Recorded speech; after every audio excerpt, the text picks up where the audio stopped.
Testing my audio. Can you folks hear me? Yep. Hey, Yes. Fern. Yes. Thank you. Yes. Yep.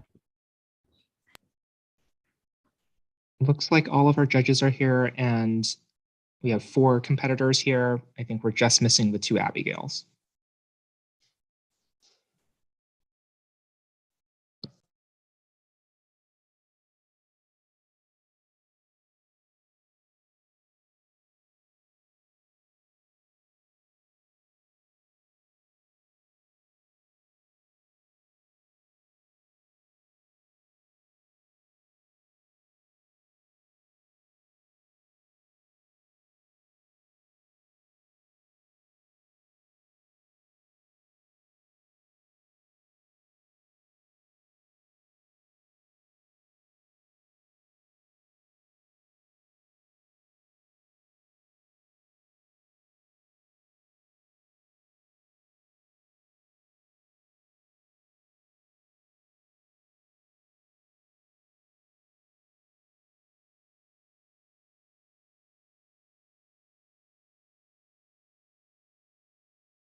Cool. I think we have everyone here. I see 6 competitors and 5 judges. I'm ready to get started if y'all are.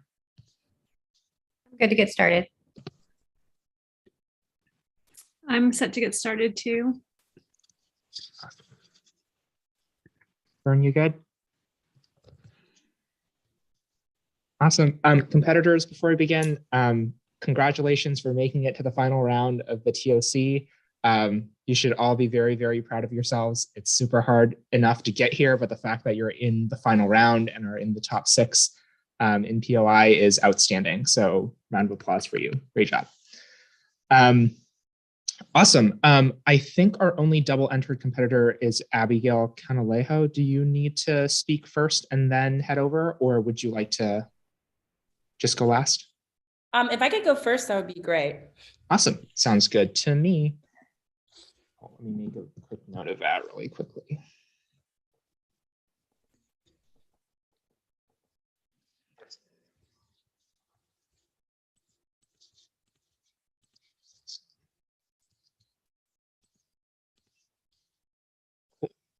I am ready whenever you are.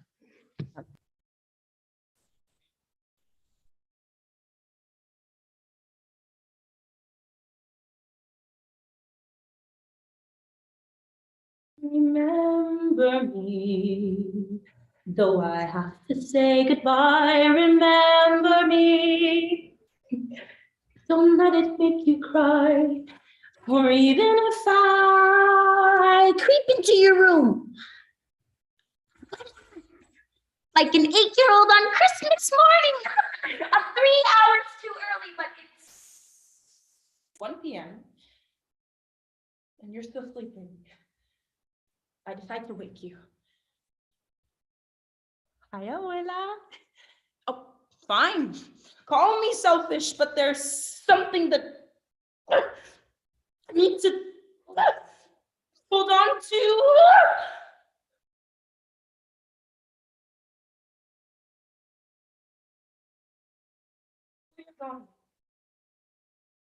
National Grandparents Day 2020. Woohoo! And I would love to celebrate it with my abuela, just as I've always done in the past. But this year, I can't.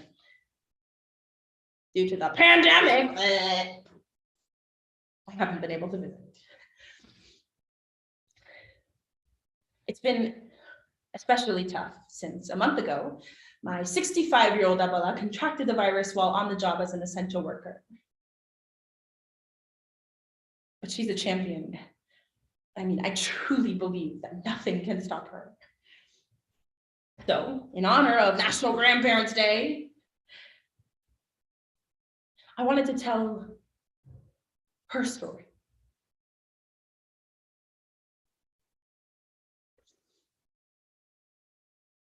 December 1960 to October 1962, a covert mass exodus of 14,000 unaccompanied Cuban children, ages 6 to 18, took place.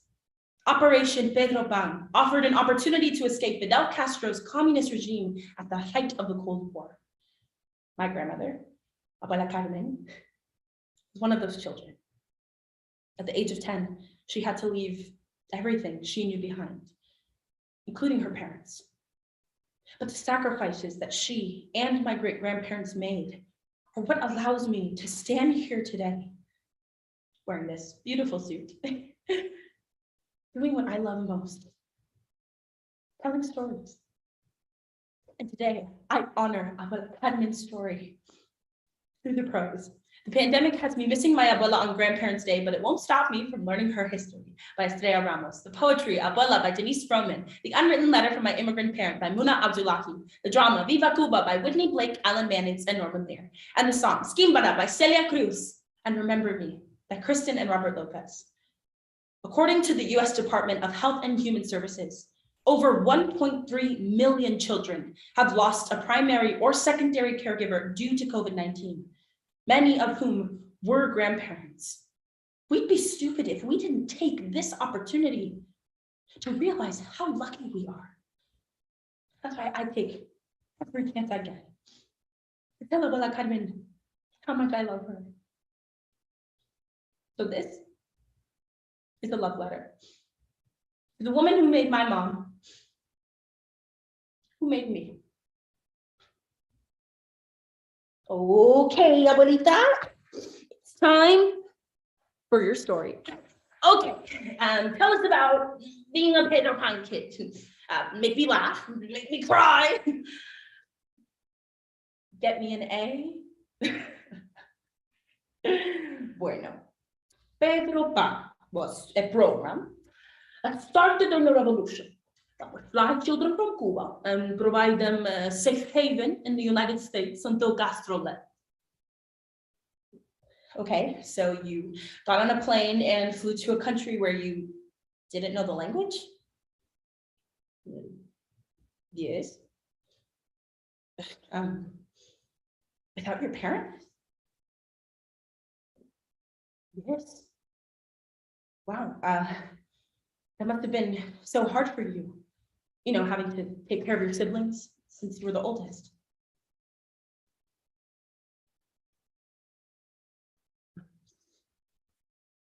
when you came up to me at 5 years old, and you told me you wanted to be just like me when you grew up. Ooh, my heart dropped to the floor. You are too young and too spoiled to understand that I pray to God every day. You do not have to know what it is like to be me. I would feel to work endless hours, days in and days out, only to spend endless nights trying to know a language that doesn't even know how to pronounce you. My mother's mom, ladies and gentlemen, the youngest of 6 children, grew up in Cuba, where she saw chickens just walk free. And I wait. Your face trying to make sense of mine, trying to translate me into something you've spoken before. And I know it only takes about 22 seconds, but I swear it's enough for me to have fallen in love again. Abuela, yo soy tu nieta. And right there, your eyes widen like football fields as you reach for me in your back pocket. But this language, your language has always been a bumpy road. So I turn on the radio and try to fill the potholes in my tongue. And we dance. Kimara, kimara, kimara, kimara, kimara, kimara, kimara, kimara, eh mama, eh mama, eh mama, eh mama. Let's say a clues, stitch the clues that bring you.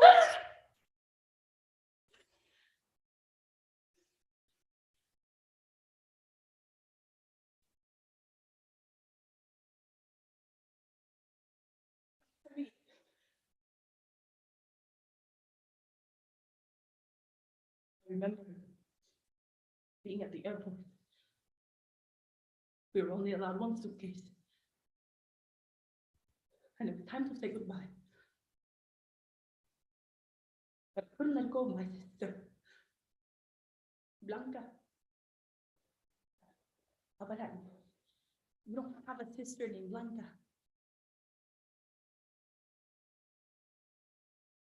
She was my older sister. She was 19, too old for Peropa. She told me, you have to go. Walk through the pecera and don't look back. If you look back, you can never go forward. And so I did. Because I did bring you here to be anything like me. You see, the reason I always pushed you to be a doctor or a lawyer wasn't because of the money. It was never because of the money. It is because we live in a society that expects nothing but less from you. I know, Abuela. Because when we dance, we make corpses want to boogie. But the truth is, this was never just dancing, Abuela. You represent a part of me that people said I could never claim. You give me the language to speak my identity fluidly for the first time. This was never just dancing, Abuela. You make me feel useful. Make me feel like I come from someplace. Who needs a map when I've got you? So go ahead, Abuela, and sleep, but just...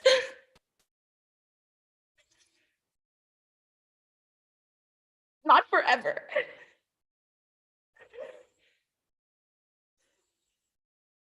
Because you and I have got a lot more dancing left to do.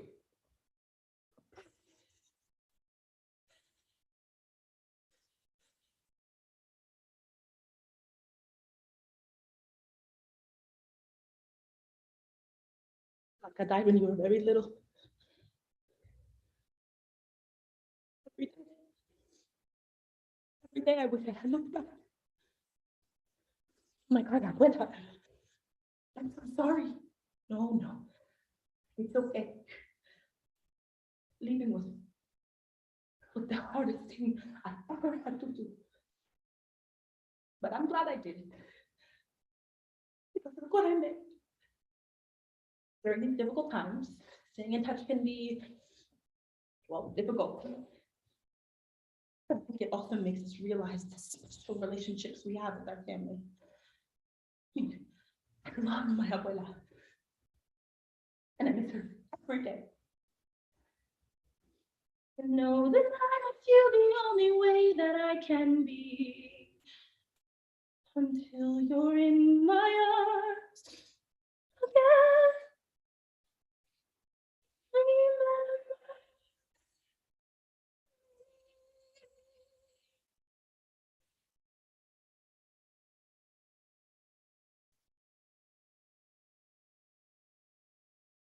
Thank you. Great job, Abigail. Judges, time on that was 10:23. 10:23. And then judges, just let me know once y'all are good. Thank you. And may I be excused to my next round? Absolutely. Thank Good you. luck in your Good next luck, round. y'all. Thanks. Have a good one.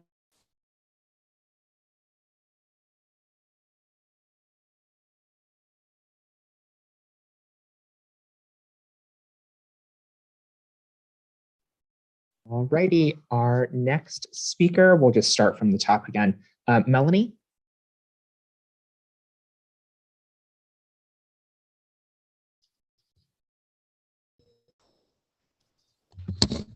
Hello, can you see and hear me okay? Yep. I will not be needing time signals. Before I begin, I'd like to offer a trigger warning for sexual assault. So if anyone needs to step out of the room at any time, they may do so.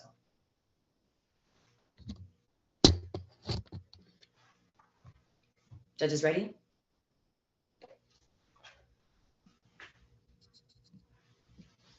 In a far land of ancient Greece dwelt a youth in peace. She was cursed and horridly defaced, with venomous vipers rattling around her neck that turned a being into rock with her noxious gaze. Centoya Brown makes headlines as she is sentenced to life in prison at age 16 for killing a man whom she says picked her up for sex. Have you ever seen a Black woman so fine and outrageously beautiful that even just eye contact can turn you into stone? What people think of you and your impression on others is very important sometimes. I've done a horrible thing, and I've carried that with me, but I do pray that you show me mercy and that you give me a second chance. My name is Toy Denise Brown. I'm 16 years old. I was charged with homicide, robbery, possession of a weapon, and in criminal impersonation. You are so much more than the worst thing that you have ever done.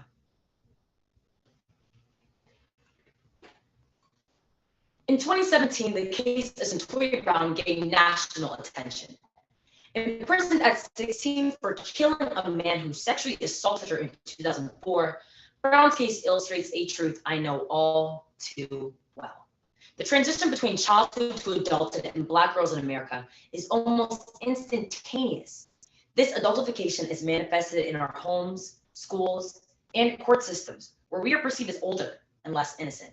This prejudiced perception helps explain why Black girls are 2.7 times more likely to be referred to the juvenile justice system and 20% more likely to be convicted of a crime, according to Georgetown law.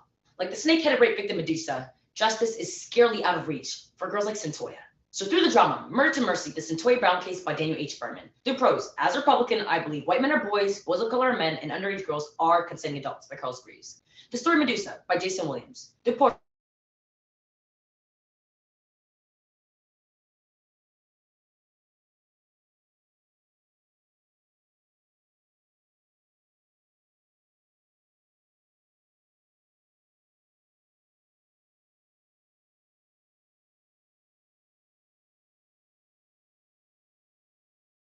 the liberal media is up in arms. So let me once again remind you is what I've been saying for decades. Underage girls of color are adults. A 17-year-old girl of color is the same relative age as a 25-year-old white man. And a 25-year-old woman of color is the same age as a 40-year-old white man. And a 40 woman of color is a grandmother, and therefore is not even really a woman at all anymore. Duh. So what does Medusa symbolize in Greek mythology? A hideous, vicious 14-year-old rape victim whom not even the gods had mercy on. Her look is now so evil and so menacing that even one glance can turn you into stone. Most of my life, I've been feeling how everybody else wants me to feel and saying what everybody else wants me to say. I guess that's because I was just so wanting to be loved. Because I guess I never really felt like anybody truly loved me. I am to tell you an old tragic story. A myth that was wrongfully taught of Medusa. You remember the hostility between us at the transfer hearing? He questioned me like I was before the jury, did he not? He cross-examined me. That's not what it's supposed to be, and that's exactly what it was. It was a freaking trial. The significance of this result lies for the potential of adultification to act as a contributing cause of the demonstrated harsher treatment of Black girls. Thus, adultification may serve as disproportionately by law enforcement, as well as a differentiated exercise of discretion across the juvenile justice system. You ain't supposed to find nothing worth saving in all that brown. You're supposed to be still. He asked me if I needed a ride. I told him yes. You ain't supposed to nothing but carry babies and carry weaves and felons and families and confusion and silence. The question came up. Was I up for any action? And the action, I guess you should know, was insinuating sexual. He told me he was a sharpshooter in the army and how lots of women wanted him for his money, but he wanted somebody to make love with him with. Desire. You ain't supposed to have nothing to say unless it's a joke. We went to his house. I started feeling real nervous as he started talking about guns and stuff. I saw 2 shotguns downstairs, and he showed me a chrome gun with a metal handle. Vanity and vengeance from a heavenly figure eroded the life of this maiden fair for the sin of temptation. Well, you know, I haven't had sleep in a while. Can we just go up and sleep for a while? I was hoping that while he was sound asleep, I could just sneak on out. So then we went upstairs.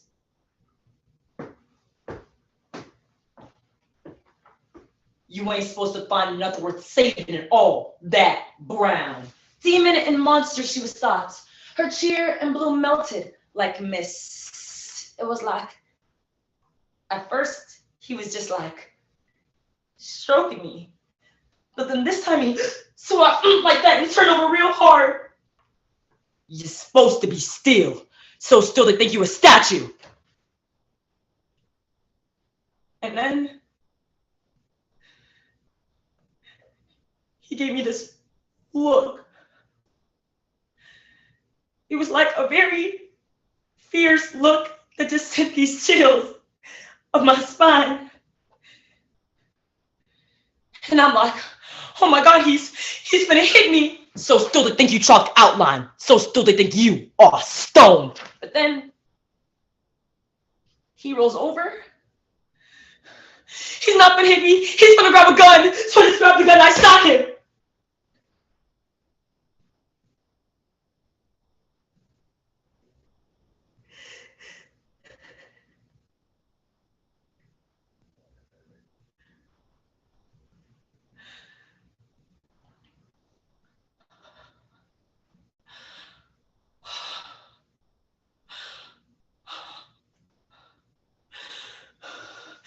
As punishments, the hairs on my head turned to filthy snakes. My thoughts hissed and spat at my scalp.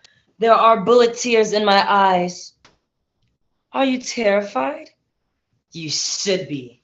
And you look more like Medusa than Viola Davis. You are a threat. Know yourself. You are a threat. You are a whore, a murderer, incorrigible, brown shot, the 42 white man that fled with the money and 2 guns. I glance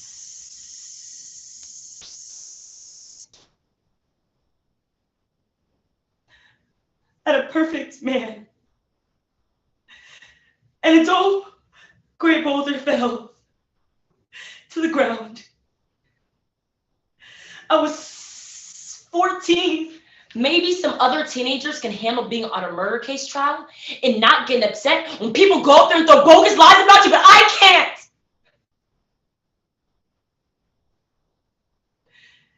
It's hard for me. I was considered to be a prostitute even though I was only 16 years old.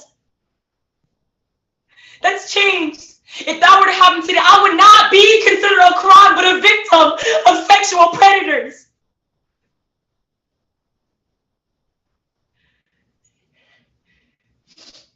It just kind of wears you out. Ages you. Makes you grow old. Tired. Weary. That's how I feel. Demon and monster she was thought. Her cheer and bloom melted like mist and made her gloom. For years she was blessed with malevolent charity until Perseus, the demigod, beheaded her.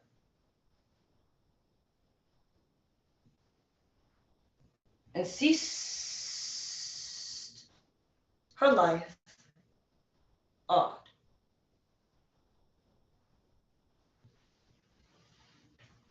Thank you.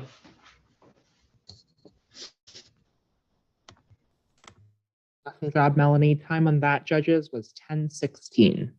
10:16. And then just let me know once y'all are good to go.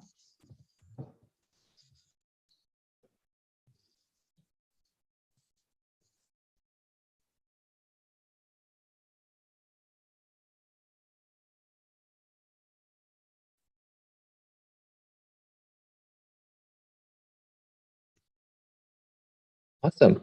Our next speaker, Natalie. Hello. Hey. Okay. Just gonna get this all adjusted here. Can you see and hear me all right from here? Okay, cool. I'm just gonna be keeping my own time on this little thing here, if that's all right. And then for trigger warnings, there are mentions of violence against women, sexual harassment, that general realm. So do whatever you need to be. Do whatever you need to do to feel comfortable. And let me know when you're ready.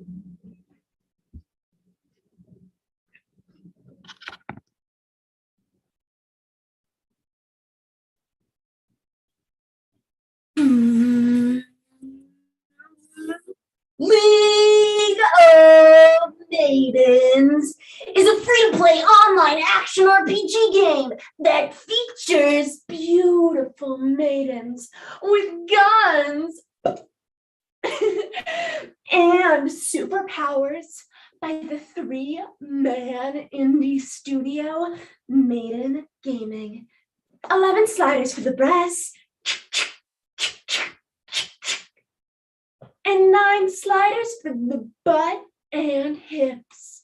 The amount of customization is astounding, making the possibilities for creating the woman of your dreams limitless.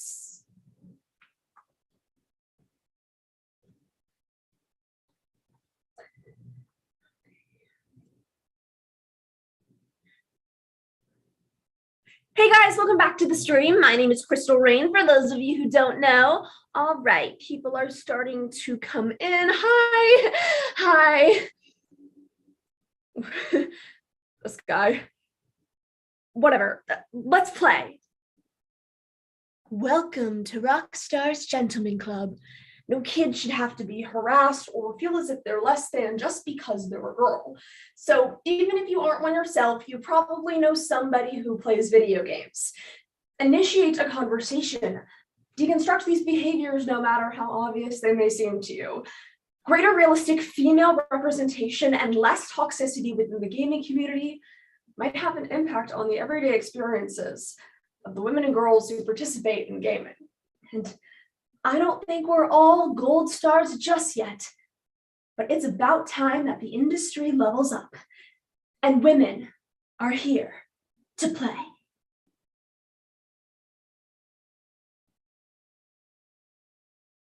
In 2014, when female gamers spoke out against the abuse they faced within the community, anonymous male hackers swiftly retaliated.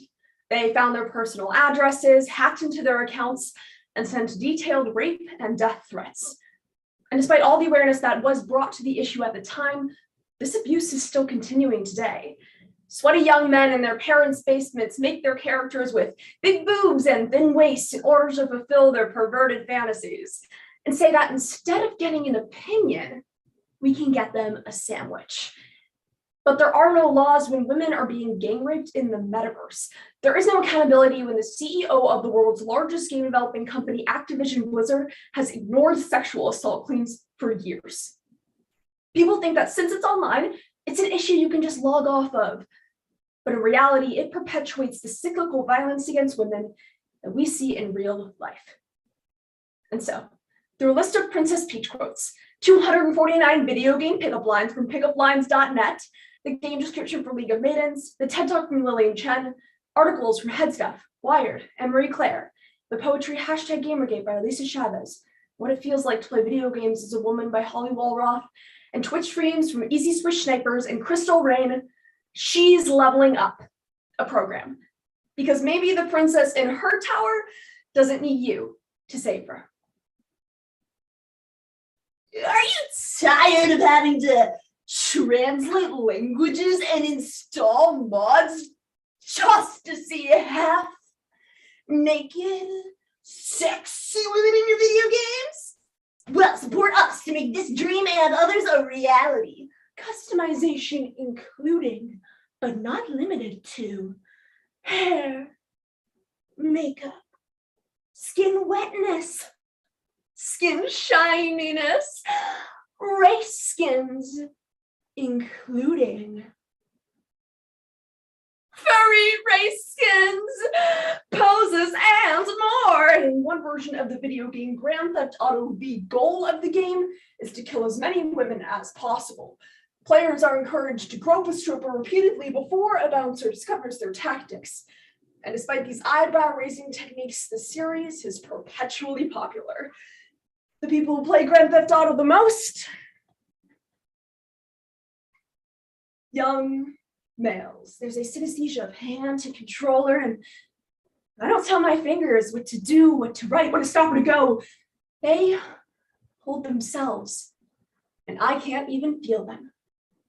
I can only find them by pressing start. Get on point there. Oh, Zarya. Oh, heal me. I need 20 HP. Oh, thank you, Overwatch Laughs, for the 20 bits. How do you fit the computer in the kitchen? You know, that was funny the first 45 times I heard it. Is your boyfriend playing for you, dumb bitch? Ha ha ha. Very funny. And this is the quiet space where the world can never follow me, puzzle me, cage me into fragments of myself through the tiniest movements. And I don't want to pause. I don't want to save. I just want to play through until I die and am reborn again. This is not an escape from myself, but rather into myself, because here I'm separated by the imperfections of my body, only controlled by my hands. And they're more sensitive, more powerful than any man can imagine. Ba-ding! Work these pickup lines to help you get the gamer girl of your dreams. Ba-ding! Mario is red. Sonic is blue. Why don't you hit select and be my player too? Ba-ding! Are you Donkey Kong? Cause I want a super smash. Ba-ding. Wanna take a side quest?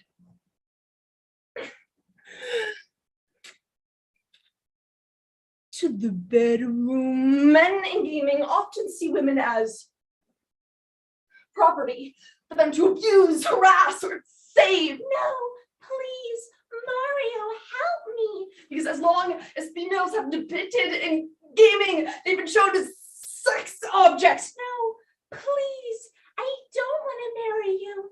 Let me go. More than half of female gamers report harassment based on gender.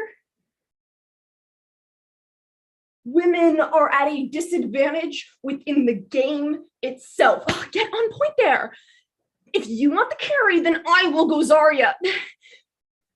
Turn your mic up so we can hear your slutty voice. Hey, she sounds sexy though. Normally girls who sound sexy online are probably ugly. God. You're funny though. I like funny girls. Stubborn bitch. I'm not stubborn. I think I can perform better on this map. Oh yeah? What else can you perform better in?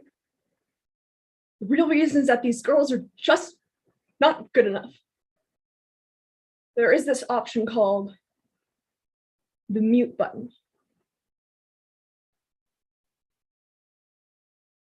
People are understandably worried that such exposure to severe violence against women in extremely realistic video games causes men to become less empathetic. So when people see so much violence against women within the game, they won't feel shocked by it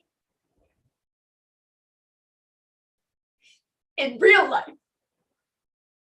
Because in the God of War franchise, you can literally screw Aphrodite as a part of the gameplay.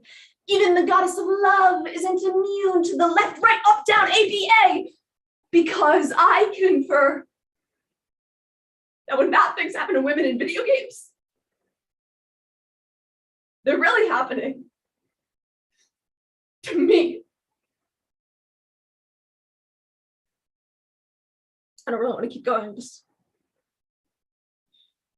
I don't feel like it's worth it because politicians won't sign bills into law if it contains the phrase violence against women because you don't understand when I say that you can't have my body because there's already somebody living in it because you think that this is all just a game.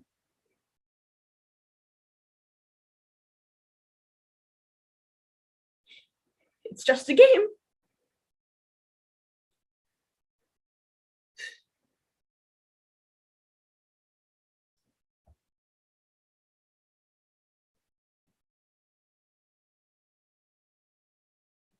Thank you. Awesome job, Natalie. Time on that speech was 10:04, judges, 10:04. And then just let me know once y'all are good.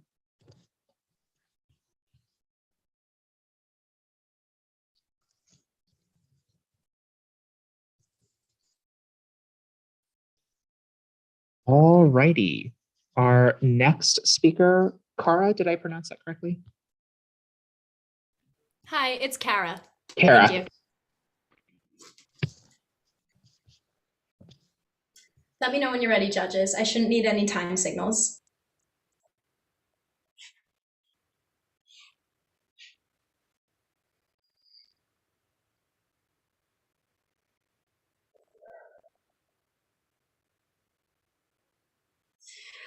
Lock down, lock the door. Shut the lights off, say no more. Run behind the desk and hide. Wait until it's safe inside. Okay, boys and girls, asking questions is important. Please remember to listen quietly and well for that magical school bell. Hello, everyone. School board. Thank you for having me. I'm a teacher. I understand having the students' best interest in mind. Focus on proven policies, instead of drills which rob our students of the belief that schools are actually extremely safe places. I started the 2012 school year with the same anticipation I had on my first day of teaching. Clean slates, 6-year-olds who were excited to learn, and first grade is believing your teachers are real life heroes. I wish I could have frozen that.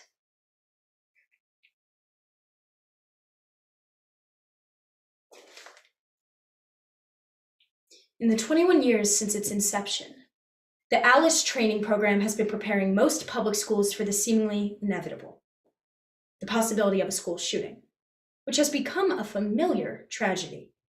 But the Vice President of Research at the Institute for Child Success, Megan Carolyn, suggests that lockdown drills, sometimes including fake bullets and bombs, are not statistically effective in actual fight or flight situations.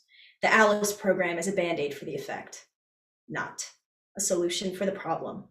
And instead of actively looking for ways to stop these shootings, we are inflicting trauma on an entire generation of students by preparing them for their death. Though only 0.001% of students will ever experience a mass shooting, 100% of students live in fear that we might. So through the poetry Kindergarten by Tree Cards, Lockdown by Nicole Garcia, the prose Choosing Hope by Caitlin Roy DeBellis, the drama Sticks and Stones by Dave Chappelle, accompanied by articles from the NBC, New York Times, National Education Association, Fatherly, and Council Rock North, kindergarten casualties.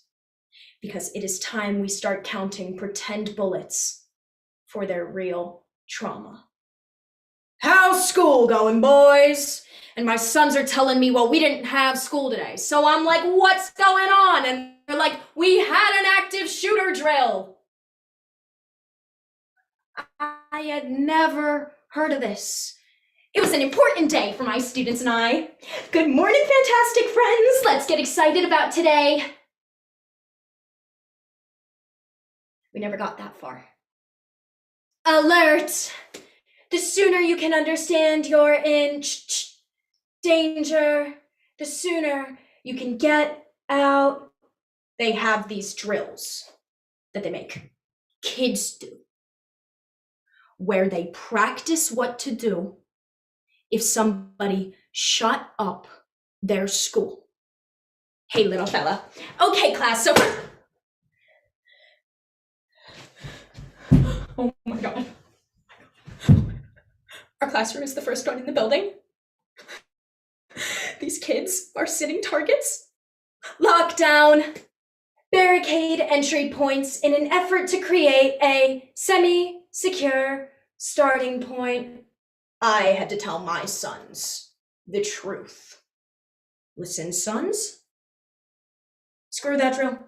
All right? Just lay low and run in a zigzag pattern. Don't try to save anybody's son, because why would you make kids rehearse for some shit they have no control over? It's like all you're doing is training them to worry, and it's the stupidest drill I have ever heard of. And as we practiced being invisible, a sophomore said to me, yo, would you take a bullet for me, Mrs. Garcia? I give him a look that says, you are an insufferable wise ass. When I take a bullet for you.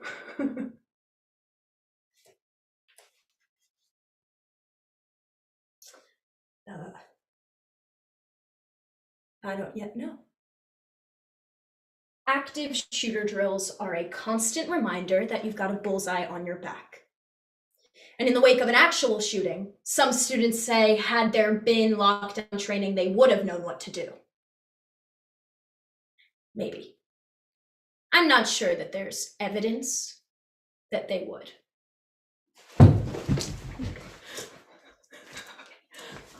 Hide. Hide. Hide. The bathroom. Inform. Continue communication in as real time as possible. Okay, boys and girls, we're gonna go into the bathroom.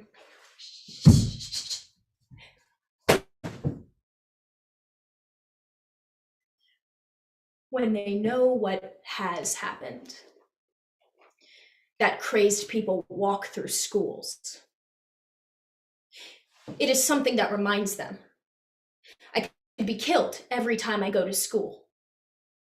Even if there is a 0.001% chance that that would ever happen to them. Counter actions that create noise, movement, and distraction in an effort to reduce the shooter's shooting ability. Come here. Okay, come here. Okay. We're going to be okay. I never make promises I can't keep. But I'm scared. And I'm sorry. And I don't know what to do. I can't bear to think that their last moments. Okay. I need you all to know that I love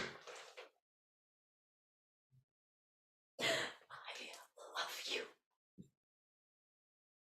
I love you so much. Unbelievably, staff were lined up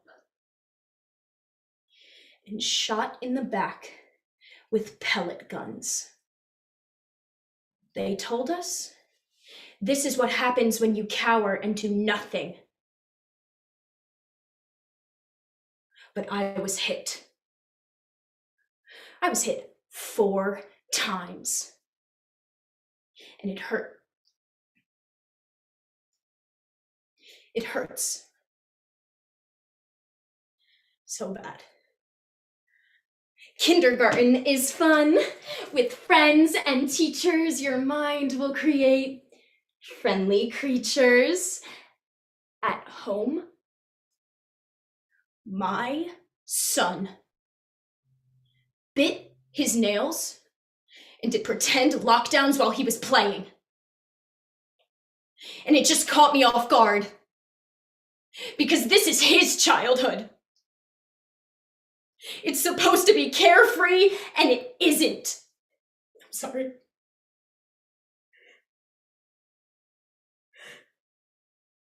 Evacuate when safe. Remove yourself from the danger zone. Everything has changed. Everything has changed. This is so much worse than anyone ever thought. Innocent first graders. My students. They know that a teacher couldn't help. Parents should have advanced notice of drills. Drills should be announced prior to the start. Schools should focus on creating age-appropriate drill content. School personnel urge decision makers to assess, because these are collateral consequences. 15 miles down the road, Sandy Hook. And over the PA, the incident coordinator gives us the all clear, delivering us from the make-believe that isn't. And sitting in their desks now, they fill the rows.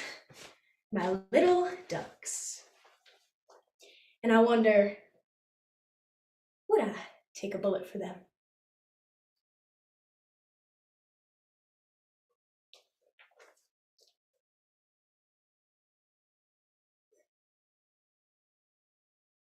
I don't know.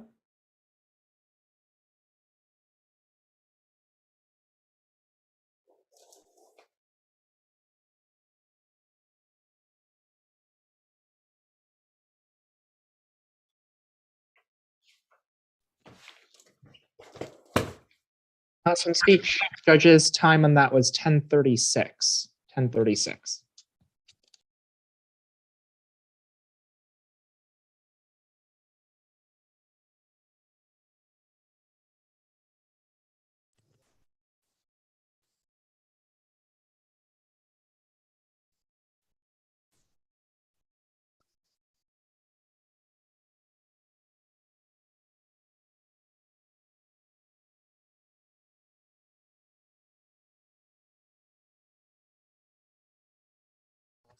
Our next speaker, Miriam. Did I pronounce that correctly? Hello, yes, it's Miriam. Can you see and hear me okay? Yep. Alrighty, I'm okay on time signals.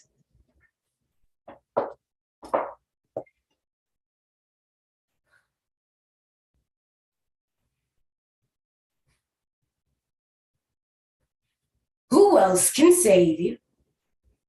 If not for the ruler of the waters, the sea and all its spoils bow to her power. Only she is in control. This is the story of Ursula, Queen of the Ocean. Poor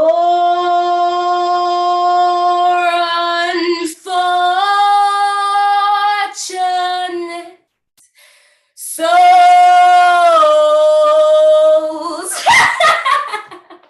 Welcome to my charming little garden. Are you okay? Oh, my dear sweet child, what's wrong? The world is tough, isn't it? Well, lucky for you, I know a little magic. It's a talent that I always have possessed. And darling, I believe I can hurt you. Just come on in.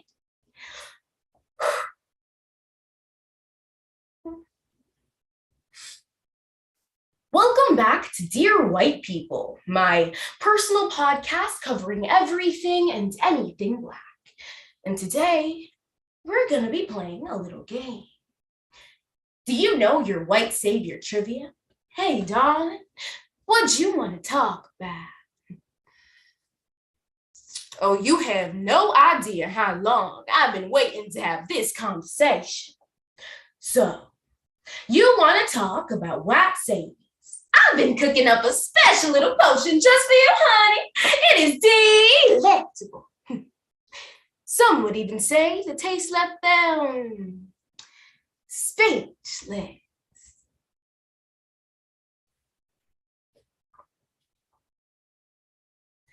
In her novel, author Teju Cole defines the term white savior as white people getting rewarded for saving the less fortunate, while suppressing and avoiding policies they once supported.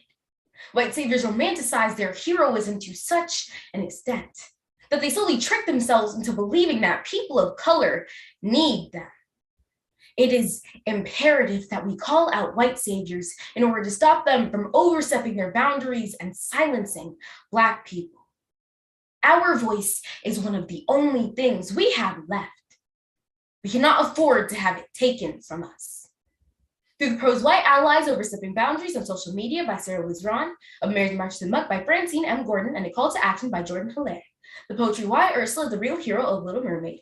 Dramas Little Mermaid and Dear White People, and articles by Vice, Vox, Huffington Post, ACF.org, and the New York Times. Your voice is mine. A program. Because I am tired of watching white speech kids capitalize off of the Black struggle when it is our story to tell, not yours. You still listening? Good. I've had lots of encounters with white saviors in my lifetime, but my story doesn't start with them. Actually, for me, it all started in the first grade when I was telling my mom a story of what happened one day in class. Okay, kids, now pay attention. This one's a doozy. What is 2 plus 2?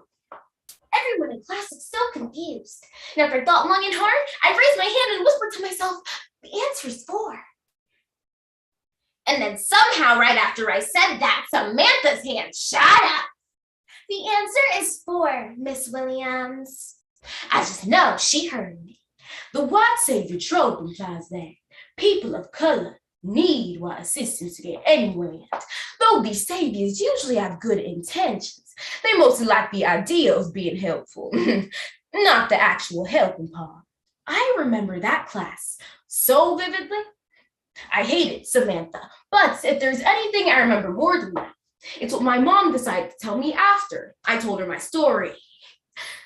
Darling, our people have much bigger things to worry about than the Samanthas of the world. When white people decide to talk over you, please understand it is easier and safer to just let them. Situations as silly as these can escalate, and we don't need to invent new ways of risking our lives. The old ones have been working for decades. I admit in the past I've been a nasty. They weren't kidding when they called me, well, oh wait. But you'll find that nowadays I've mended all my ways. Repented, seen the light, and made a switch. My mom's words stuck with me pretty much all of my childhood. And as I grew older, I would constantly look for outlets that allow me to speak my truth. And then one day, in the middle of my high school hallway, I saw a flyer. African American Studies elective. I walked into a classroom surprisingly filled with white people. Okay, progressive, but my mind quickly changed when I sat down and heard the whitest things ever. Yeah, I still sing the N-word in songs sometimes. Stop talking, punk, and you'll strain your voice. And this potion only works if I can have it. Hear it. My potion grows with every word they say. And I promise you, you'll want to taste this medicine. Being used to hearing these comments all my life, I swallowed my words and gradually class got more and more political. And that's when I realized these people didn't join this class to try and educate themselves.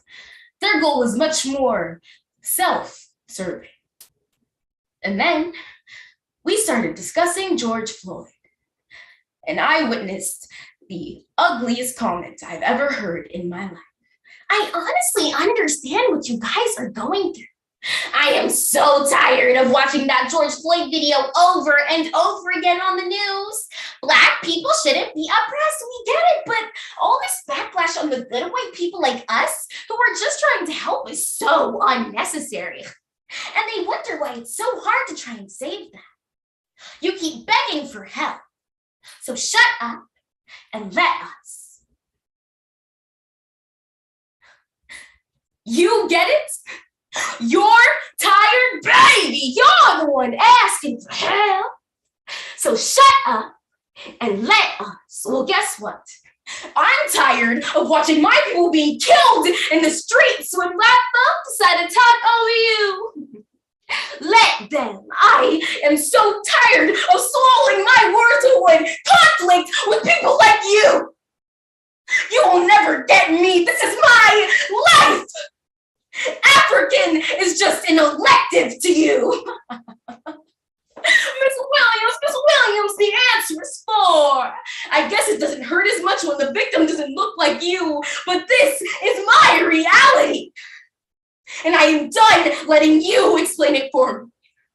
I am so tired of being censored, tired of not knowing who to trust, tired of defending my humanity. I am tired of debating the truth of my lived experiences, not being able to speak my mind without fear or retribution. And God, I am tired of shutting up. I am so done shutting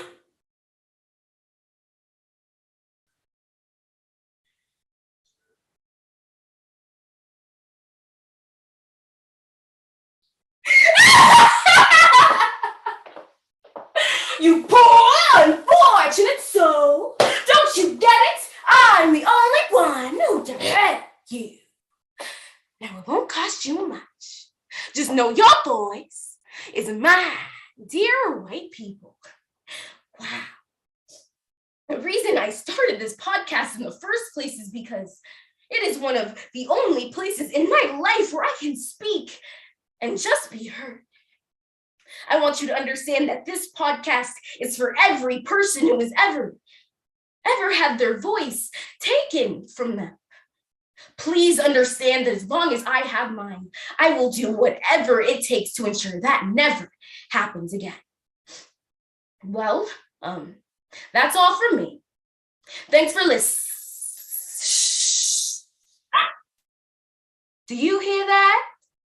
Ursula says to see you once again, and she can save you too. All she needs is, hello there, welcome to my charming little party. Oh, my dear sweet child, what's wrong? My, what a pretty little voice you have.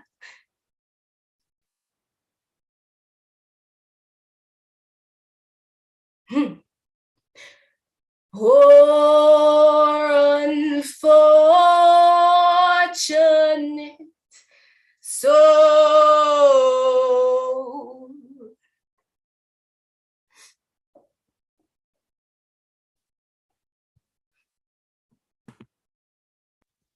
Awesome job, judges. Time on that was 10:16. 10:16.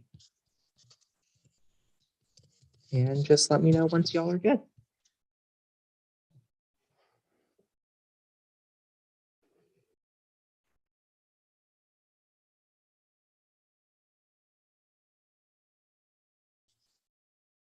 Alrighty, our last and final speaker, Abigail.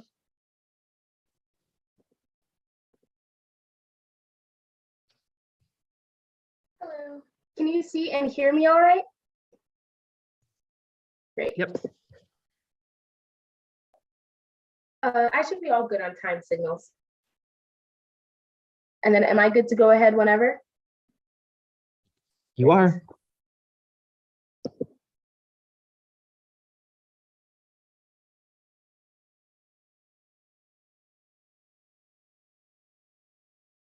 Oh, yeah, no, I'm fine. Thank you.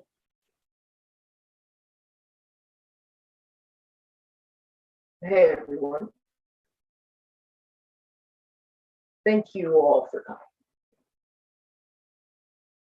Brenda was an amazing woman. I mean, she was a mother. She had 3 children who loved her very much. My mother was the perfect picture of a church lady. I go out onto the balcony to smoke and try to calm down.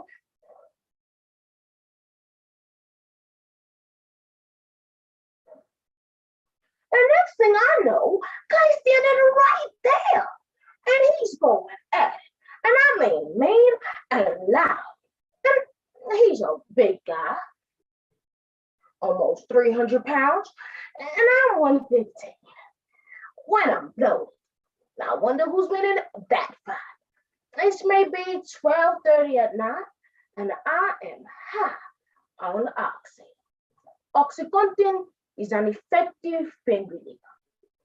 You see, drugs aren't like most other products because you need someone's permission to buy them, which is why all drug ads end with the same catchy phrase, ask your doctor.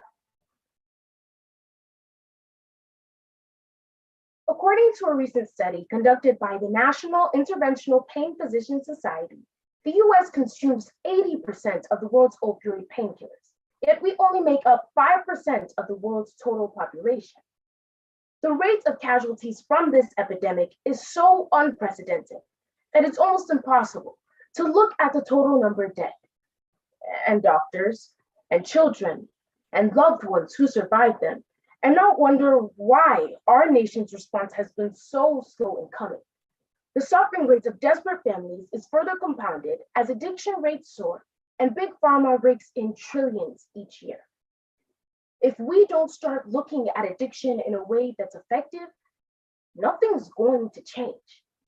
So, through the poetry, How Could You Leave Us by NF, I Wonder Who by Ventura Beauty, the dramas Put Up or Shut Up by April Blair, the prose Dope Sick by Beth Macy, Not Far From Me by Daniel Skinner, Hi, My Name is Bree by Bree Schwartz. For the 21 million Americans who actively struggle with opioid addiction every single day. A program. Because getting help should never mean getting hooked. Ask your doctor. 3 words you're either hearing at the end of a commercial break or saying to your coworker when he asks you if the mole on his back looks cancerous. I don't know. Ask your doctor. All I said was, how was your weekend?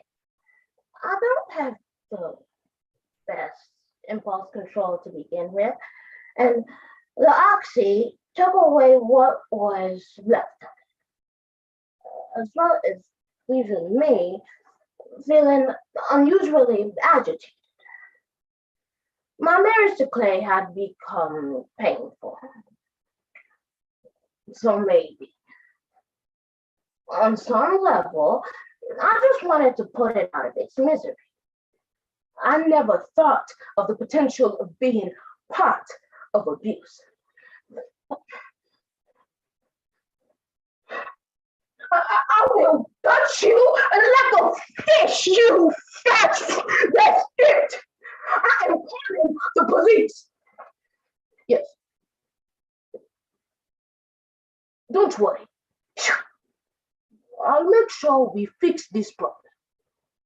Were the exact words of my mother's doctor when my family first approached him about her opioid addiction.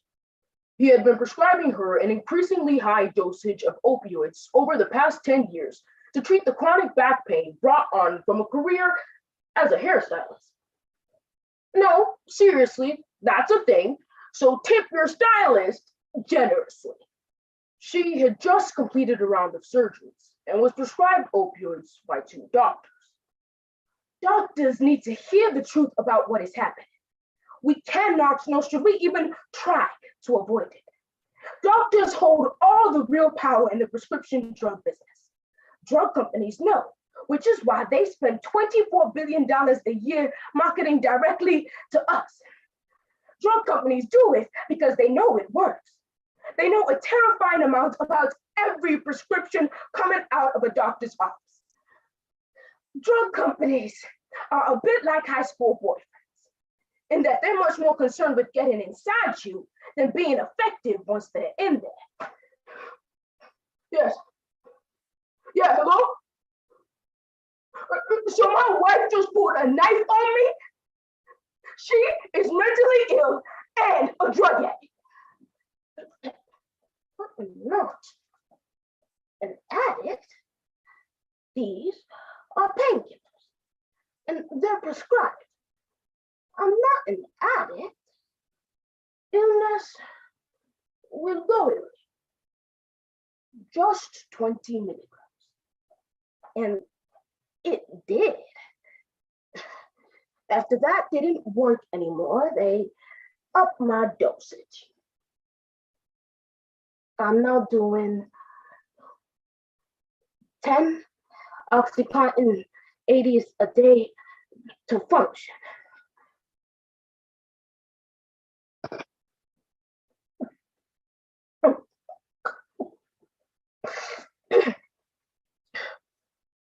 I can't not use.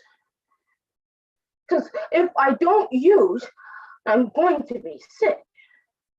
No changes. I mean, both doctors knew she was getting 2 maximum doses of opioids, and yet they did nothing. This lack of concern left me dumbfounded.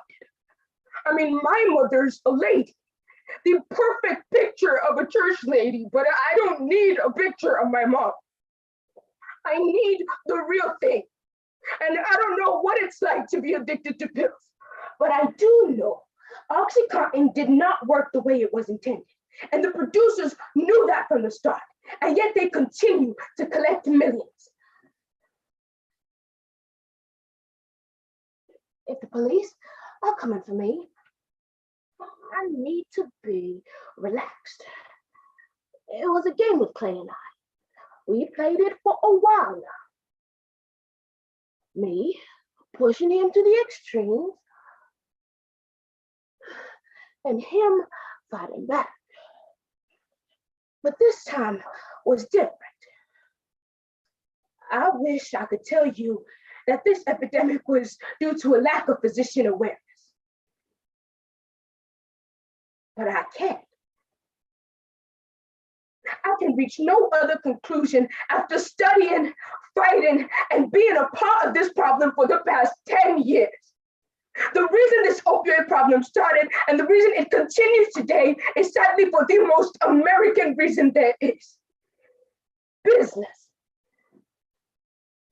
This is bull. He need me in the wins. See, I'm not a bad guy. I'm not a bad wife, I swear.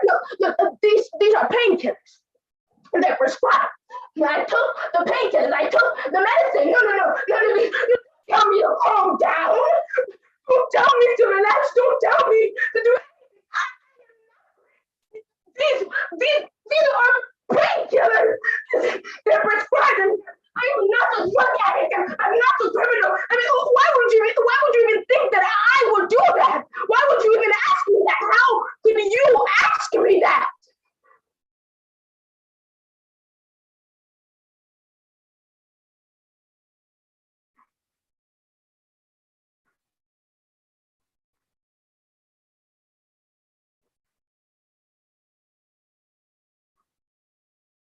Why would you leave us?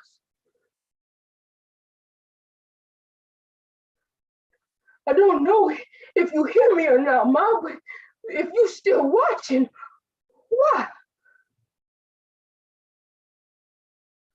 How could you leave us? Sometimes I think about things like, when I had kids, I'm like, you won't be there. And I mean, you should have been there. You should have been there when I graduated. Told me you love me and congratulations. I mean, you should have been there. There has never been a simpler public health initiative. We must change the system that creates the pressures that result in such bad medicine. For those who have lost their lives too soon.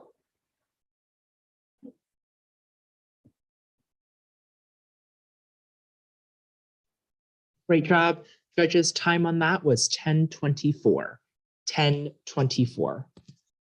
Alrighty, folks, that is round. Congratulations again for making it to the final round of programmed oral interpretation at the Tournament of Champions. You should all be very proud of yourselves. Like I said before, y'all are excused.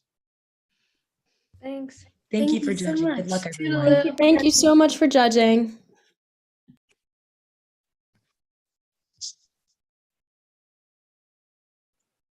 Thank you, Xavier. Thank you for leading us. Yeah, for sure. Thank you.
Hi, I'm so sorry, Chris.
Hello. Good morning. Good morning. Nicole, are you the second judge? I am. Hi. Hello.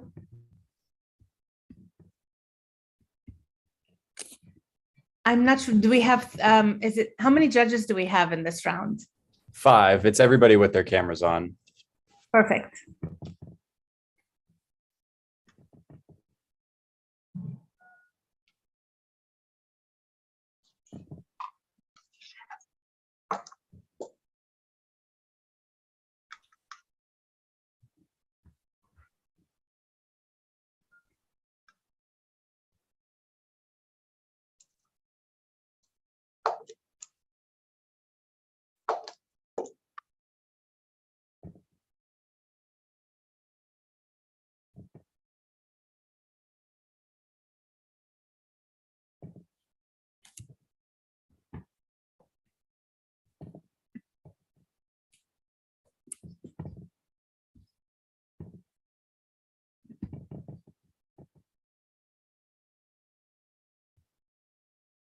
So we are at the hour, and I think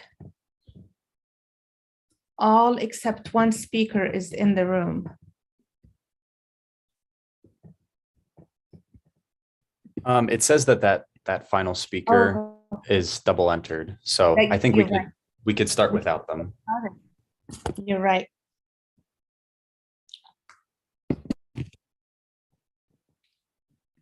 Well, should we get started and start with the first speaker, Katie?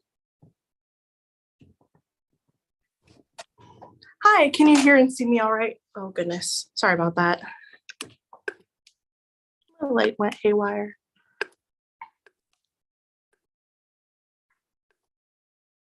All right.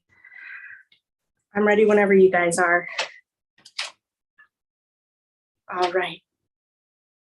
I love you, honey. You know I love you, right? Yes, Mom. Oh, I just can't help it. I mean, it's getting so emotional. You're a senior in college. I know, Mom. Have fun at school, honey. I will, Dad. Bye. Oh, it feels like just yesterday she was a little baby. Look at us, empty nesters.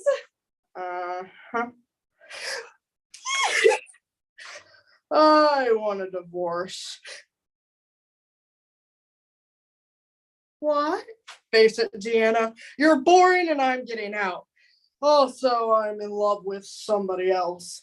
What do you mean? Who are you in love with? Oh, her name is Marcy Alexander. She's awesome and we're awesome together. Oh, and the sex is mega. It's like we were two aliens put on this earth to have mega sex together. Deanna. I do not want to hear about your mega sex with Marcy Alexander. Face it, Deanna, you're a straight up boner killer. Marriage over. Oh, damn, Mills, you man whore. Oh, it was Dan who convinced me it would be better for the baby to drop out of college. I'm a Lifetime movie. I mean, it's not that I regret being a mother or a wife. It's just, I wish I could have done more.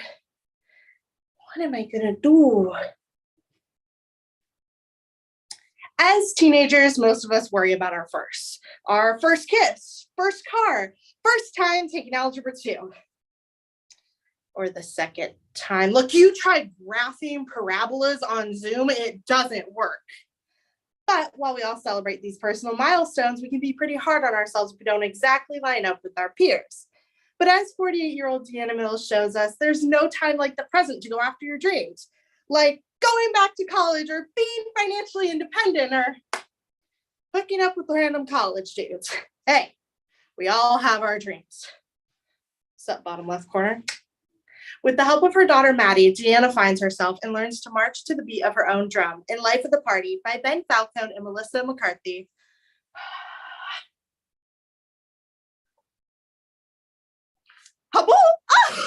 Mom, what are you doing?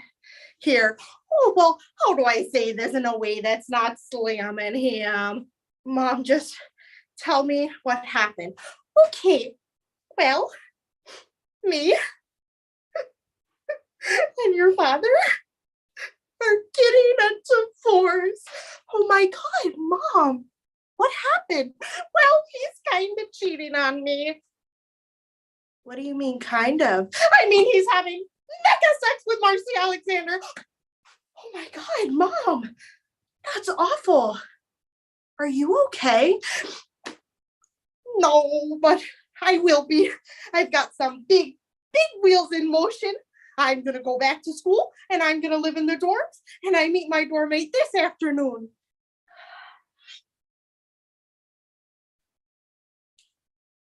Hubble? Oh, are you Lenore or is it Lenore?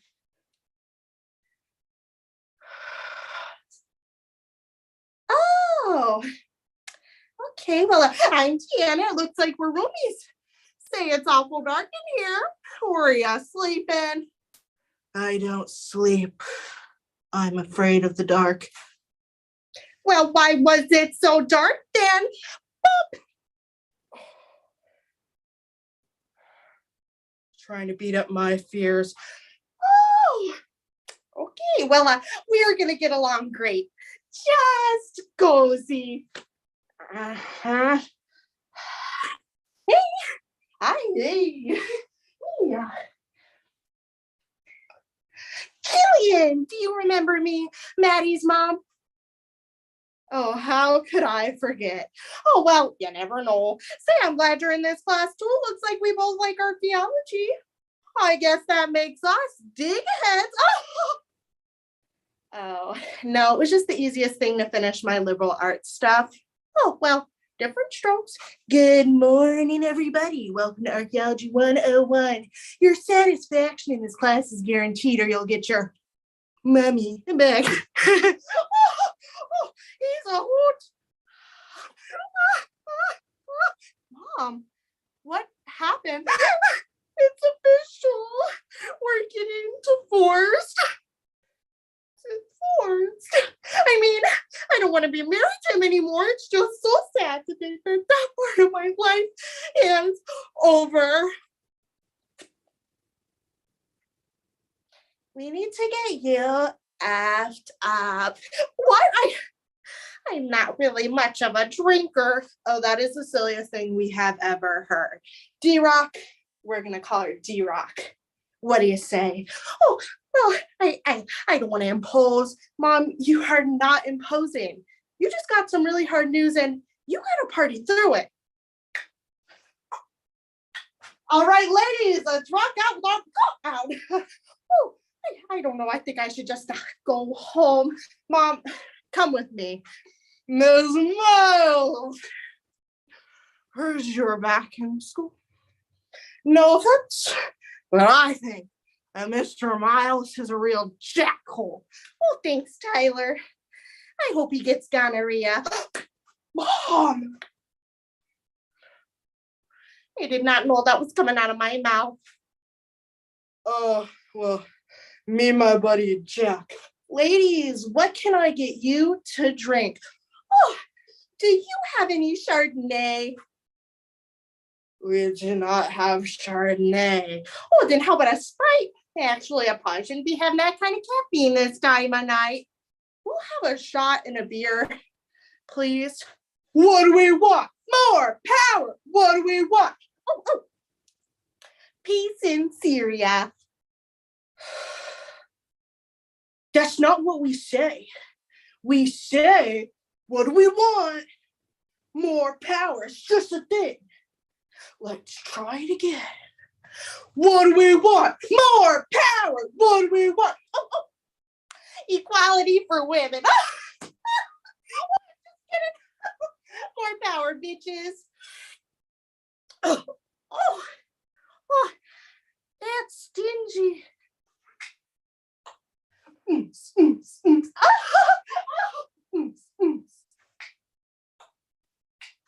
Oh, Jack. Oh, Judy.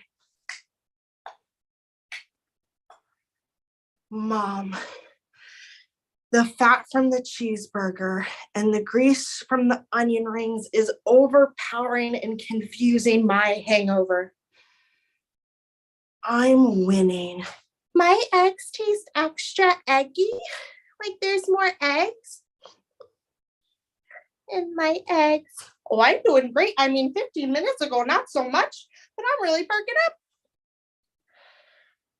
That's because you pounded 2 Bloody Marys. I thought we were juicing. You are juicing. Alcohol, juice.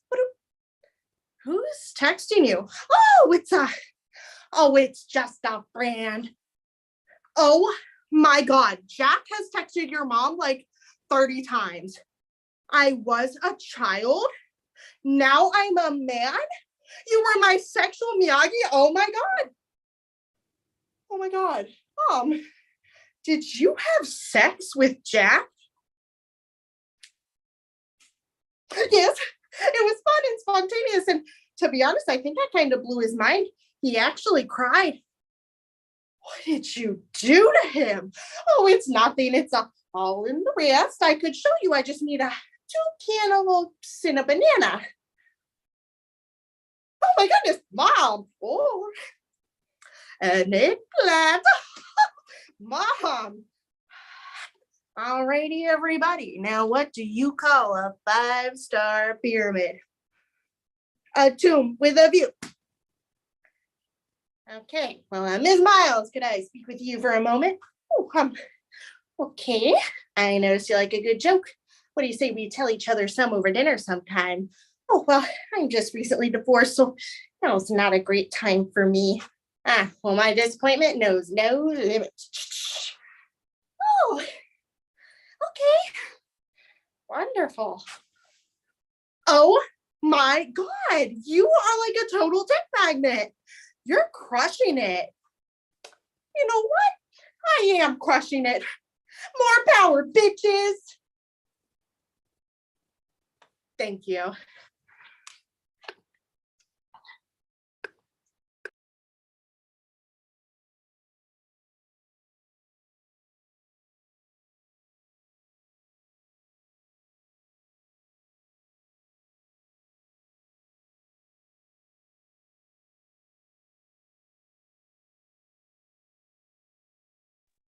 Thank you. The second speaker is Andrew Lee. Hi, judges. Can you all see and hear me? Yeah. All right, cool. All judges ready?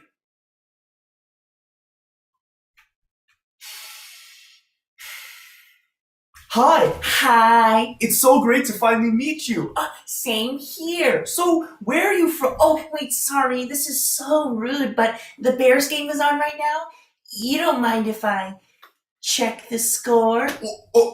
Not at all. Totally. Thanks! I know it's such an awful thing to do on a first date, but it's late into the fourth quarter in a playoff game. No worries. Is it all right with you if I wear this earpiece? I promise it won't be distracting. What's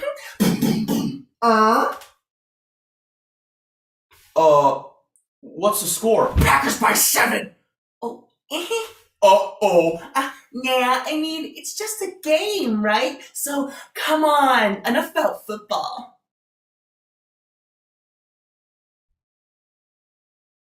I'm just trying to score one more time. It's just because it's the playoffs. I'm usually normal. It's really no big. Come on! What? Pass the ball! What's wrong? It's 3rd and long. Who runs it on 3rd and long? Did Cutler suddenly forget that he has an arm? They lost! Oh, well, I'm sorry. They lost! The season's over! Whoa! Hey, I'm sorry. Is there anything I can do? The Bears suck. Oh, no. The Bears don't suck. The Bears suck. Oh, they're probably just having a bad season. The Bears suck. Whoa!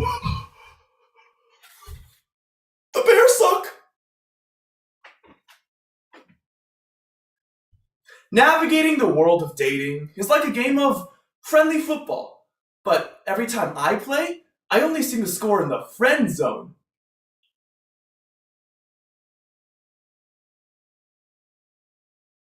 But I'm an optimist. So no matter how many first dates I go on, I believe I'll eventually meet the gamer girl of my dreams, who lives life to the fullest and values getting a 5 on the AP Bio test.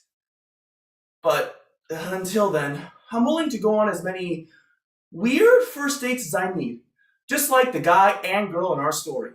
Check Please by Jonathan Rand. Hi.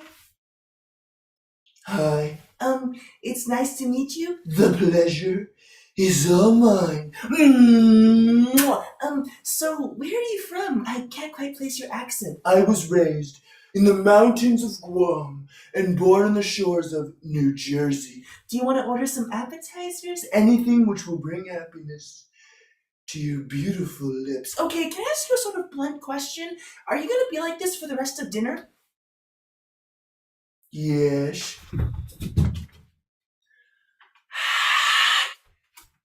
Hi. Hey. There's a fly in my water. Oh, gross. Here, take mine. Oh, waiter, can we get another water? Oh, you're so sweet. Oh, come on. No, seriously. Psh, anyone would have done that. Actually, you'd be surprised. With the luck I've been having. Seriously? But you're so beautiful. Oh, please, no. I'm serious. You're too good to be true. Oh, come on, Robin. What? Who? What? Who's Robin? What do you mean? You just called me Robin. Who's Robin? Is she your girlfriend? No. Who is she? He? You're gay? No. Yeah, but Robin's my agent. I'm an actor. You're gay. So why am I on a date with you? Okay, sorry I didn't tell you this sooner, but it would have totally backfired if I did. Oh, here's the deal. I'll be playing Stanley in a production of Streetcar, and since I'm a method actor, I won't be able to get the part down until I method act straight. What? Stella!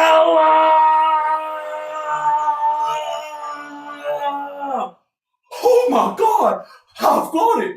I'm in! Hi. I've been looking forward to this for a while. Oh, me too. Sorry about all the rescheduling. Psh, whatever, it's cool. Oh shoot, hold on. I forgot to. What's up? What's wrong? Oh, it's this silly thing. I've got this pill I need to take, or else I get all weird. I know I brought them. And I've gotta be, whatever. I'll be fine. You sure? You could just go to a pharmacy or something. Nah, it's cool. So anyway, it's nice to finally meet you. The feeling's mutual. It's so awesome to finally put a name to a face. You're funny. You're cute. He's not cute. You just haven't been out in a while. That is not true. He is good looking. Shh, you're embarrassing yourself. Girls, don't fight. What would your father say? You better behave yourself, young lady, or you're grounded. Get off her case, woman! Are you okay?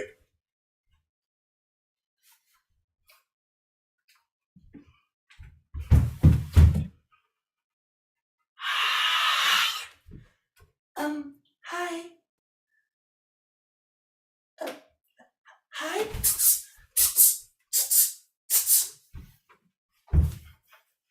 Oh, hi. Oh, let's order. I'm starved. Me too. Wow, this menu's huge. I can never decide when the menu's so big. I can be picky. Ooh, I'm definitely getting the pork chops. What about you? I don't know. Nothing really leaps out. Really? Why don't you try the pot roast? No, too moist. How about the shrimp scampi? Too moist. Oh, I actually have a tiny bit of hygrophobia. Hygrophobia? It's the fear of dampness or moisture. Oh, okay. How about the eggplant parmesan? Porphyrophobia. What, the fear of purple? Right. How about this Hawaiian fish? Let's see if I can pronounce it. Humu gumu guab. What? That actually sounds delicious. Great, but I suffer from a rare case of hippopotamonstrossus tupadaliophobia. Ooh. Oh, fear of long words. Right. Oh, how about this? Peanut butter jelly. Sorry. What could possibly be wrong with peanut butter and jelly? I recently developed a case of arachibutyrophobia. Fear of sandwiches? Fear of peanut butter sticking to the roof of my mouth. Right. So what can you eat? Not much. I do have cytophobia. Fear of food. On the other hand, it's probably best we end the date now on account of my dinophobia. Fear of dinner conversations. I need to go powder my nose. So, what do you do for a living?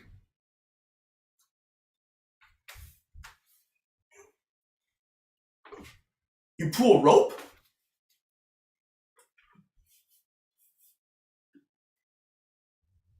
Oh, look.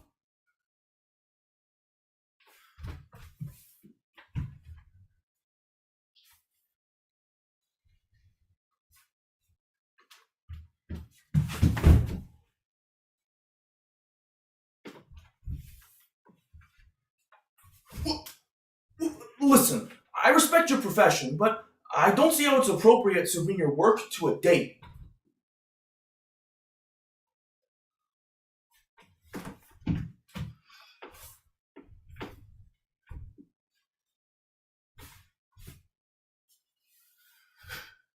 Well, I gotta go use the restroom. Oh, sorry, my bad.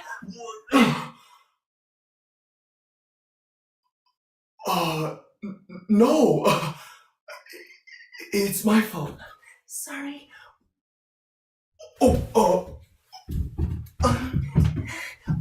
Here. Well, good night. Good night. Hold on. This may seem random, but Should we go have some ice cream? yes!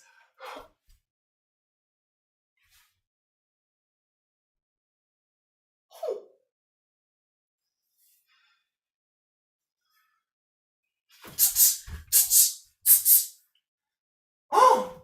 Rawr.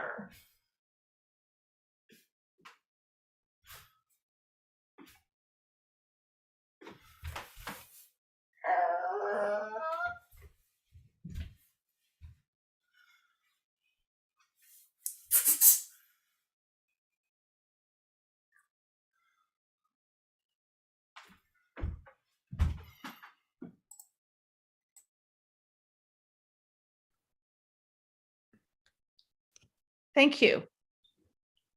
And up next, we have Sarita. I apologize for any. No, you got it. All right. Can you see and hear me okay? Awesome.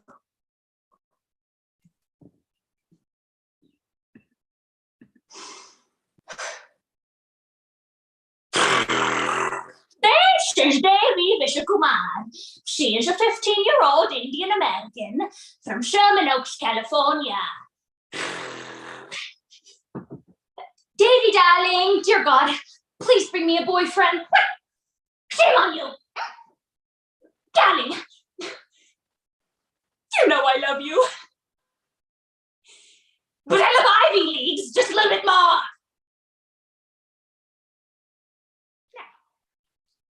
Forget about this friend boy. Mohan and Melanie, Davy's dad and mom had always wanted Davy to live a normal life.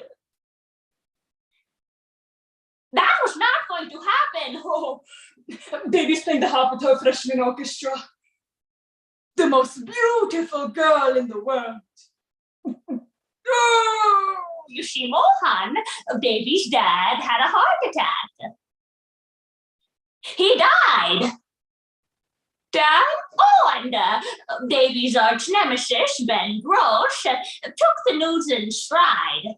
Hey, David, I just came up with the perfect nickname for you. The UN. But despite her arch nemesis and feeling sad about her dad, Davy stayed passionate about one thing. Boys, specifically.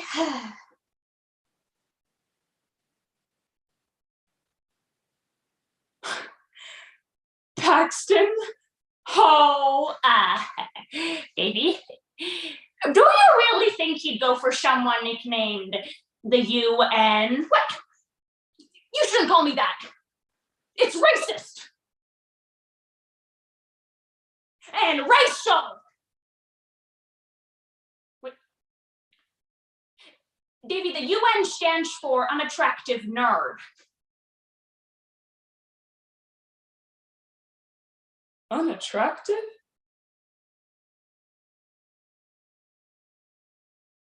As a first-generation Indian American, I grew up with an immense amount of pressure. I mean, I grew up learning that A stands for, are you stupid? B stands for bloody hell! And C stands for cannot live here anymore. Meet Davy, who, in an attempt to ditch her loser label, struggles to embrace both the beauty and challenges of being true to herself and the culture in which she was raised. Because as a South Asian girl in America who always saw whiteness as the norm, it's characters like Davy who remind me to always embrace my beautiful brownness. Never Have I Ever, by Mindy Kaling. I'm gonna talk to him. I'm gonna talk to Paxton Hall. Paxton? Yeah. Hi, I'm Davy. It's like the nickname for David, but spelled differently because I'm Indian.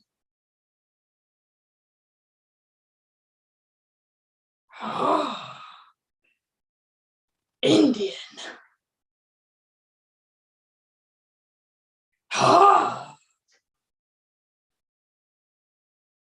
Right. Well, I was just wondering, wait, I do know you. You're in my math class.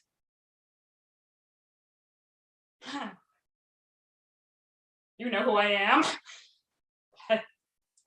Paxton Hall. No, knows who I am. Where is she? Davy, darling? Davy? Davy, 1 second. You had me worried sick. Mom, what? I'm fine. How are you? How are you fine? Well, then in that case, today after school, you'll go see your...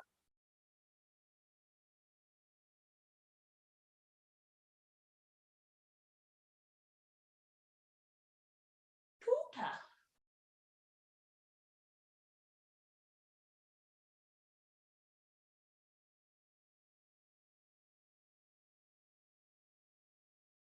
Mom, we can call it therapy. Shut up.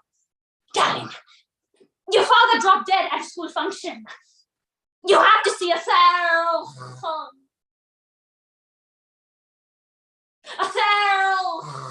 Mom, what I need is to get to school. Stupid therapy. Hey, David. Nice to see you upright. Nice to see you're still gross. Ben. Gross? Oh, come on. I'm totally jacked. Yeah, for now. Until you morph into your dad. What? Shut up, my dad is hot.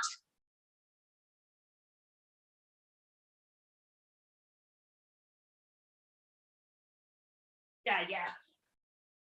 I saw you talking to Paxton Hall again. You. What? Stop calling me that. Fine. It's not like you're gonna go after what you want. You know what? Maybe I will. Paxton? Yeah. Hi. Someone recently told me that I should go after what I want. And what I want is you.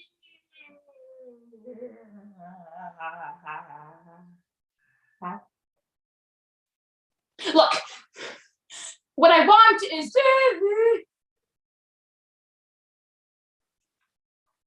What I want is Davy. Davy. Davy. Davy. Davy, come here. Dad? What? You die. Yeah. I'm a ghost.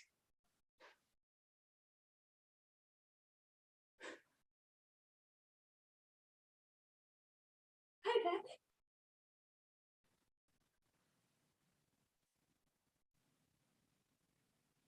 Dad, I think I might be ugly. What? Davy, do you think John McEnroe would let an umpire tell him he's not beautiful? Who? John McEnroe, my favorite tennis player, remember?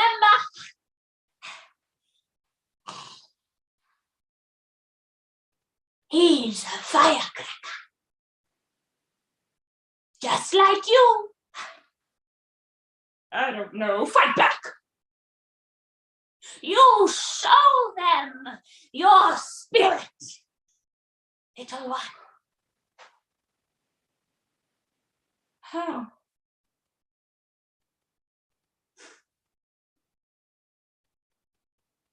By believing. Believing you are the most beautiful girl in the world.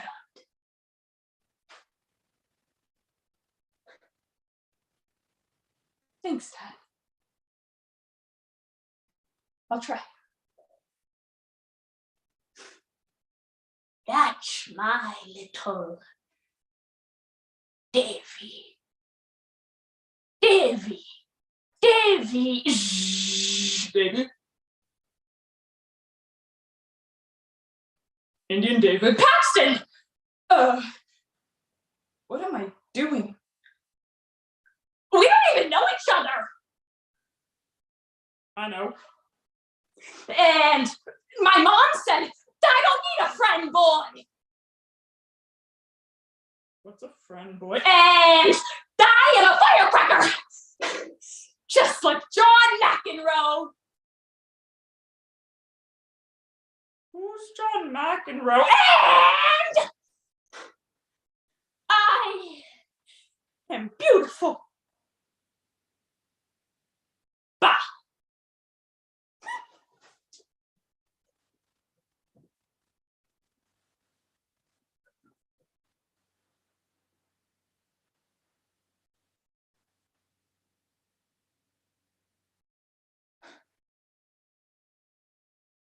I am beautiful.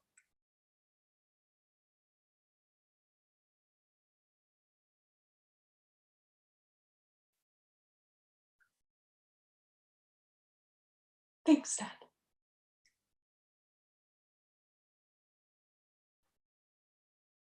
Thank you.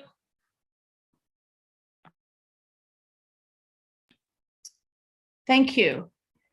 I don't think the fourth speaker is still in the room, so why don't we move to the fifth speaker, Shreya Sriram?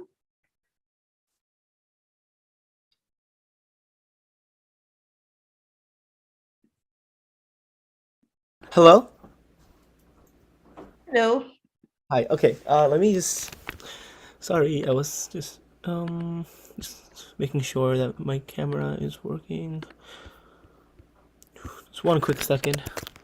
Technical difficulty with my turning on my camera. You're good. Okay. Okay. This works now.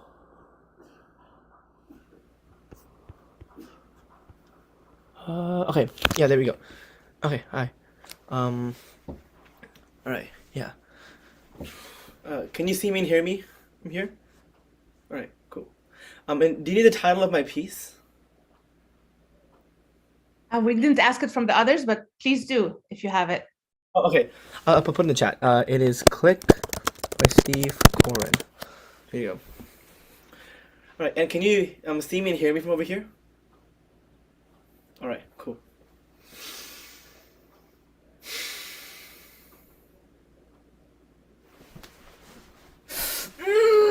Ah!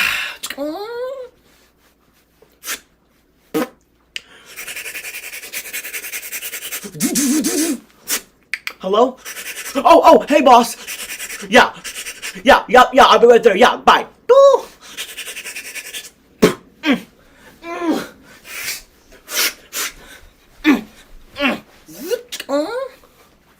Hey, Michael. So the kids are really excited for their camping trip this weekend.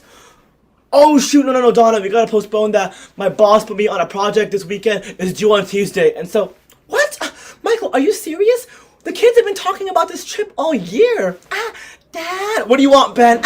Can we watch some Dragon Tales on the TV? Fine.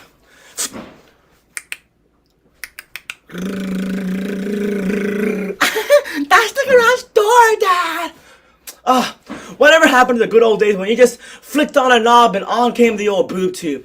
Well, the neighbors next door, Dad, have their own universal remote control. One remote controls everything. Huh. Universal remote control. Bed, bath, and beyond. Bed, bath. Ooh, there's a nice bed. Oh, excuse me, sir. Oh, hello there. I was wondering if you guys sold universal remote controls. What's your name? Oh, Michael. Michael, my name is Marty, and I'm going to rock your world. Come to the back with me.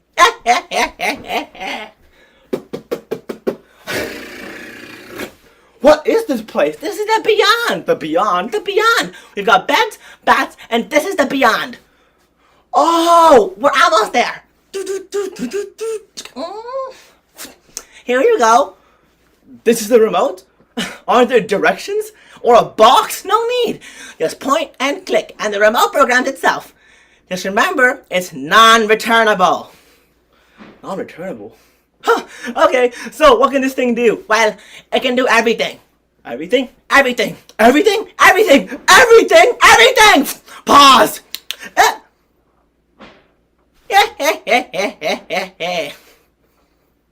Everything!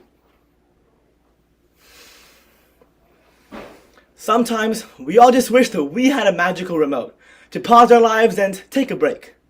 I mean, look at 2022. We're 2 years through a pandemic. Wouldn't it have been nice to just have fast forwarded to the end of it all? In theory, yes. But meet Michael Newman, a man more married to his work than his own wife, as he learns that such a remote is really a curse in disguise. Because when you pause, rewind, and fast forward your way through life, you also miss out on life's most beautiful moments. Click by Steve Coren. It works! Honey, look! I turned my own TV on now. Michael, turn off that TV! What? Michael? This promotion of yours, after you do all of this work, become some big shot at your company, do you really think you'll have more time for us, Michael? Your family? Honey, I've told you this 1,000 times. Turn off that TV! Okay, let me just pause. You know what? Donna, I'm doing this for our family, so don't give me that look, Donna. Look, I'm sorry. I didn't mean to stun you. I just hope you understand this promotion means a lot to me, alright? Donna? Okay, I'm pausing. Michael! Whoa! Pause? Unpause! Michael, what the? Morty! Morty? What's going on? I just paused my wife. Michael, you asked for a universal remote control. Yeah, I did. And the remote I gave you controls your universe. See? This remote controls the universe? Yup. Bye. Wait, no, don't go. Huh. Controls the universe. Hey, boss. Hey, Michael, have a seat. Thanks, boss. Sorry I'm late. Some moron in a red Lamborghini parked in my spot. I drive a red Lamborghini, Michael. Oh, did I say red Lamborghini? I meant a blue Ferrari. The water heater project. Oh yeah, the project. You did a great job, Michael. All you gotta do now is make sure that water heater can miss the bulk of the funds, and I'm looking at my new partner. I thought it already was your partner, boss. Whoa! Cowboy! I said land the account and I promote you. I didn't mean this second. What? No, but sir, those documents could take me months to complete. How do you just expect me to... Then I guess you better get started then.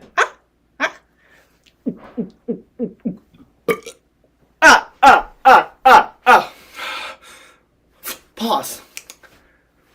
Rewind.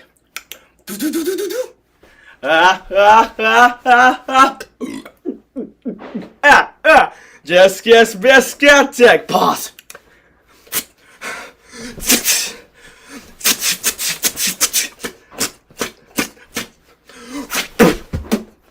Unpause.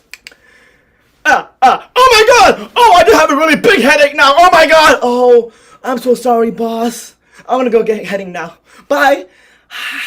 This remote is amazing. What else can this thing do? Remote, fast forward me to my promotion party. Fast forwarding. Boss, congratulations on your promotion, Michael. After 1 year, you're finally my new partner. A year? It took this guy a year to promote me? Wait, I fast forwarded a year? Hey Donna, honey, I got my promotion. Michael, all you've done this year is talk about that damn promotion. I just feel like, Michael, you're not making an effort to connect with me. What? No, honey, it's just that I've been...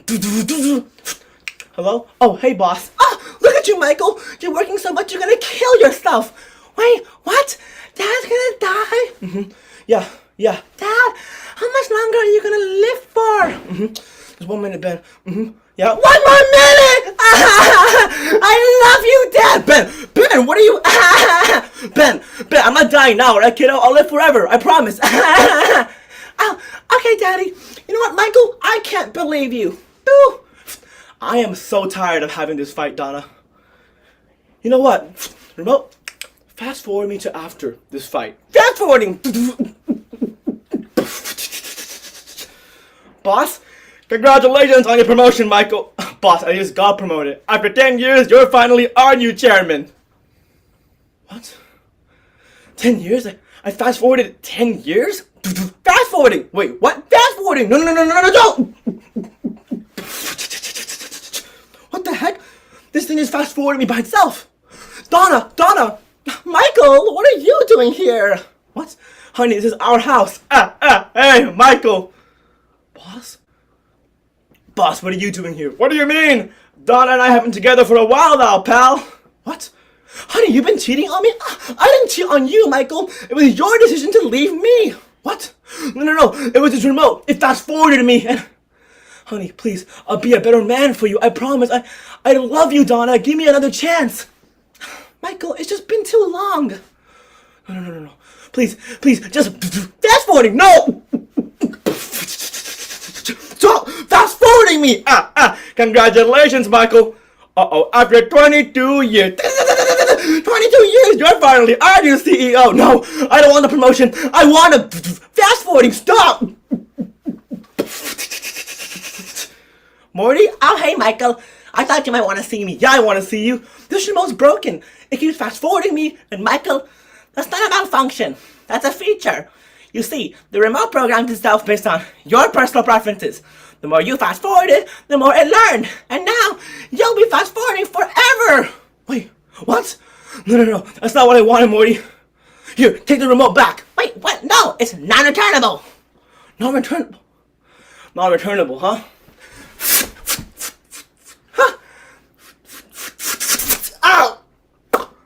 Ow, I told you, it's non-returnable. Please, Morty. All I ever wanted was for my family to be happy. Family. I don't need the promotion, Morty. I need to be with my family. Please, give me a second chance. Please. Well, I guess that I could please just fast forwarding. No! What the? Where am I? Sir, you fell asleep on one of the beds here at Bed Bath & Beyond. I fell asleep. It was a dream! I'm back! Oh, Ben, Donna, oh, hey, Michael, hey, Dad. You guys don't know how much I miss you. Wait, what's this?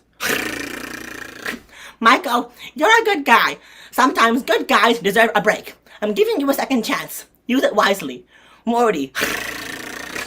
Thanks, Morty. Hey, Donna, get some rest. Because tomorrow we're going camping. What? Are you sure, Michael? Yeah. Because today I learned something. The family comes first. Always. Thank you.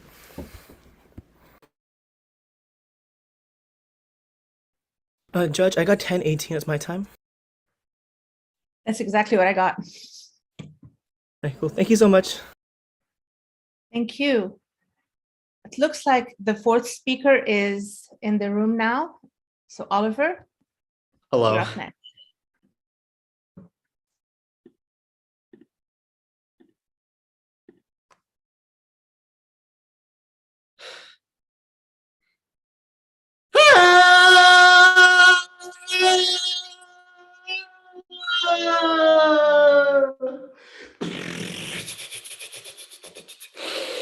Ah, New York, 1958. Everybody's happy, everybody's having a good time.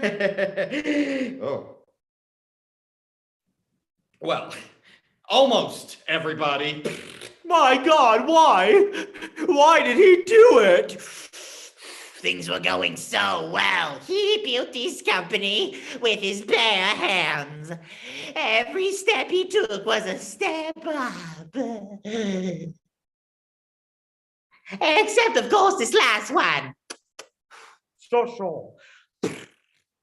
He was a swell guy, born the president, chairman of the board, and holder of 87% of the company's stock. Plummets, 44 floors. 45, counting the mezzanine. So. Well, as you all know, Waring Hutchucker left no will and had no family. His entire portfolio will be converted into common stock and sold as of the first of the fiscal year of his demise. My God, how can you talk about the man's stock when he's just plummeted 45 floors?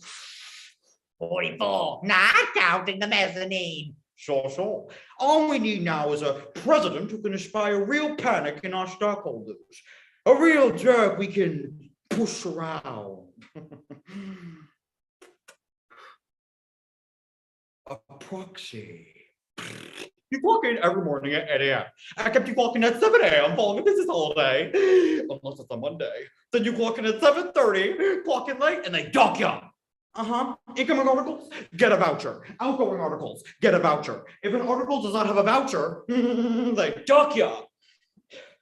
8767490/alpha6. That is your employee number. It will not be repeated. This has been your orientation. If there's anything you do not understand in any of its entirety, you can file a complaint with personnel, but file a faulty complaint and they dock you? Oh, Norville.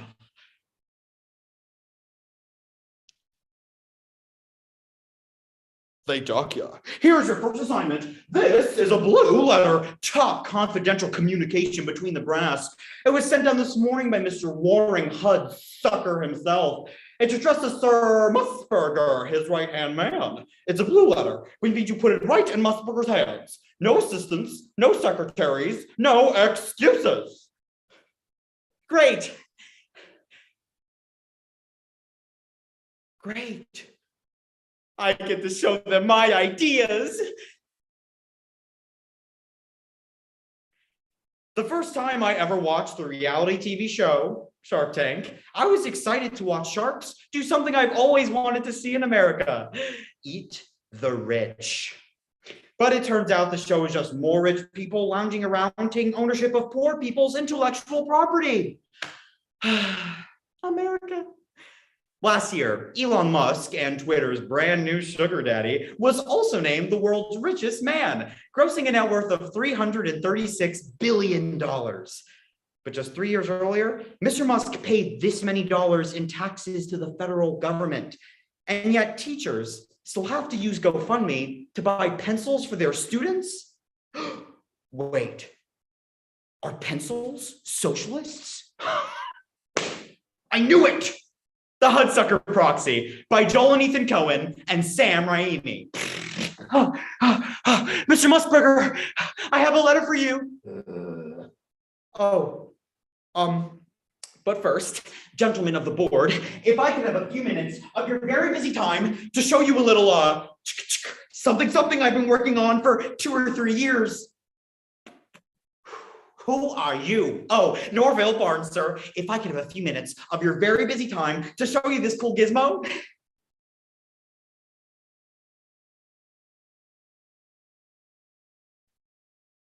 Huh? Huh? Huh? It's fun, it's healthy, it's exercise. Kids will just love it. Plus, we put a little sand inside to make the whole experience more pleasurable. And the best part is, it doesn't cost an arm and a leg. But what is it? Oh, you know, for kids, I call it the hula hoop. That is so brilliant. It's genius. Congratulations, kid. You've really outdone yourself. I'm going to recommend to the board that we start mass production on this dongus as soon as humanly possible. Of course, as the new president of the company, the final decision is yours. President. But sir, what? That's right. President.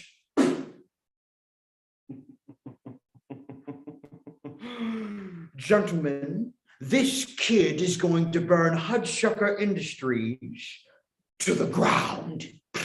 The brainchild of the Madison Avenue whiz kid is becoming a craze sweeping the nation. Well, I didn't think it was going to become this much of a hoopla.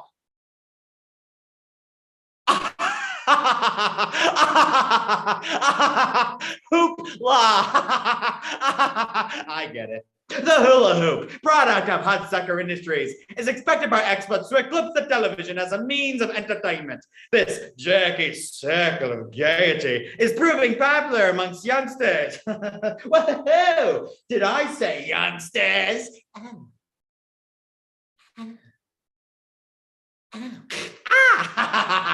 Norville, do you think the board saw you as an ideas man when they first hired you? Well, I sure hope so. They didn't hire me because I was a jerk. Right. And do you think you deserve a fat raise? Well, our stock is the highest it's ever been, so yes, I think I deserve to be compensated for that. You sold all of our stock? It's never been more valuable. I'm ruined. Not counting the mezzanine. Sure. Wait, what? This too shall pass. I thought by selling our interest we could further depress the stock. Then we'd buy it all back. No matter. This too shall pass. Myrtle Jane Mushburger didn't raise her boy to go knock-kneed at the first sign of adversity. I say, this kid has a future, and in it I see shame, dishonor, and disgrace. Sure. The wheel turns, the music plays. But our spin isn't over yet. Sorry I'm late, Sid. That drive 9 of Riverdale is really murder. Sure. It's a tough course. Well, thanks for joining me, kid. I really appreciate it. I thought the ballroom would be a swell place to chat. Understood. It seems like there's a security problem at the hut. You don't say. Ordinarily, I wouldn't bother you with it, but this is embarrassing, kid. It seems to concern you directly. Oh, I'm sorry, kid. We tried to stop the publication, but the newspaper won't play ball. It seems like the story's coming out.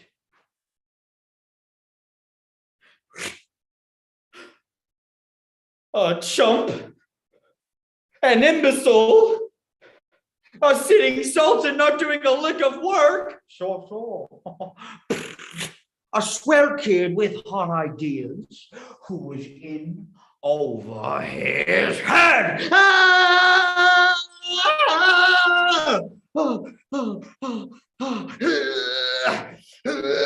Don't worry, kid, I got you.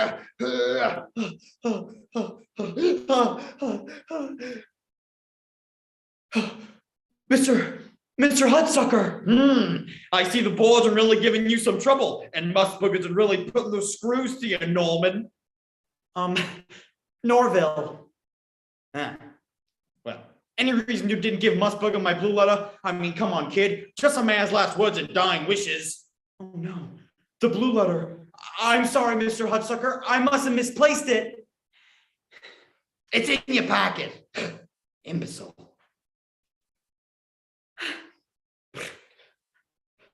Dear Sid,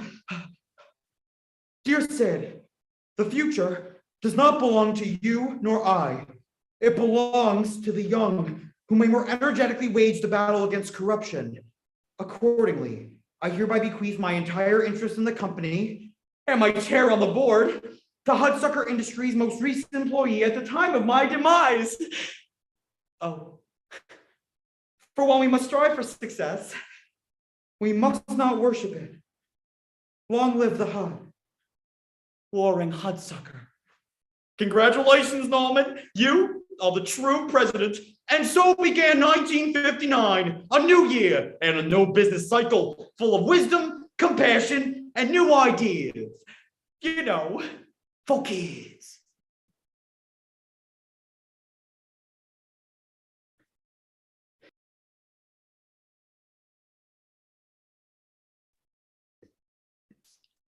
Thank you.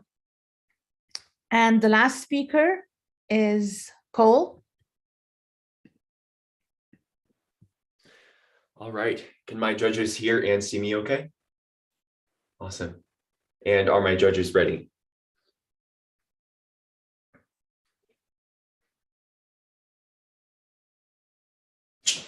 All right. Would you like anything to drink? Beer, if you have it. Oh, I do not. Talk about bloat. White wine? Swell. Look, Pop, I've been meaning to tell you something for a while, but I didn't want you to get how you get. I'm getting married. Oh my God. Don't be ridiculous. I got a pork croissant for dinner. I wanted to make filet mignon, but they're just so expensive. What do you mean, married? I didn't want to tell you over the phone. It's a girl. I met her at school. You, sir, are only 20. Look, Pop, I know I'm young, but you've always said I was a very level-headed guy. I've got job offers, and I know what I want my future to be. He's too young. He is a baby. He will ruin his life. Is everything all right, Pop? No! Does it matter? Of course it matters. I want to hear you say it's okay before Albert. Yes, it's all right. What's the young lady's name? Barbara! Are you crazy? It's out of the question. You can't get married. You're not even 18. Who is this young boy, Barbara? And when was the last time you saw him? This afternoon at 2:00. We've been sleeping together for like a year. Good God! Has he even been tested? Kevin!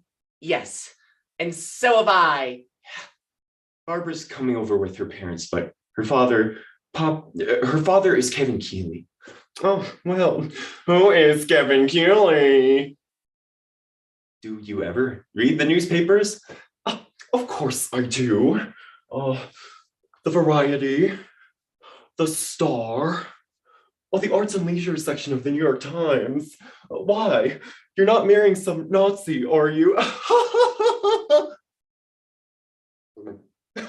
Oh, are you? Barbara's father is a senator and he's running for re-election, but Barbara told her parents that our last name was Coleman, Don Goldman, and that you were the cultural attaché to Greece and that Albert was a housewife. What? In a world that's moving towards tolerance, the LGBTQ+ community, we seem to be straying from true acceptance. Within this past year alone, not only has Florida attempted to erase queer history and identities from their textbooks with the Don't Say Gay bill, but the Supreme Court unanimously decided that a Philadelphia adoption agency could deny adoption services to same-sex couples, which sets the precedent that the only acceptable parents are the straight ones. So, as Val and his adoptive fathers attempt to play it straight to their future in-laws, it's important we remember that there is no single type of family. Families are messy, they're unconventional, and for some reason, everyone seems to have a gay uncle. Just me? The Birdcage by Elaine May, because birds of a feather flock together. Look, Pop, it would mean everything to me if you could help us, just for one night. You'll have to move a few things around here. You have to tone it all down. Make it more like other people's homes. So, you want a total redecoration to make us more like other people? And you'd have to try to, be a little less obvious. Change your mannerisms a little. Oh, well, what do you mean I'm obvious? Paul, yes, I use foundation. Yes, I live with a man. Yes, I am a middle-aged fag, but at least I know who I am. It's taken me 20 years to get here, Val, and I am not going to let some idiot senator destroy that. Could you tell them I was a relative who dropped in? Val's uncle? Uncle Al? You'd still be Val's gay Uncle Al. Well, I could play it straight.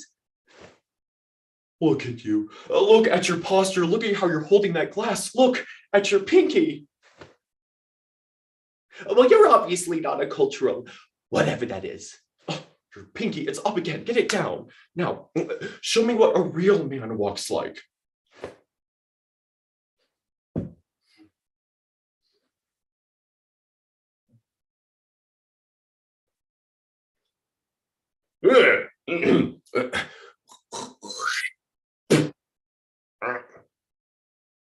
What?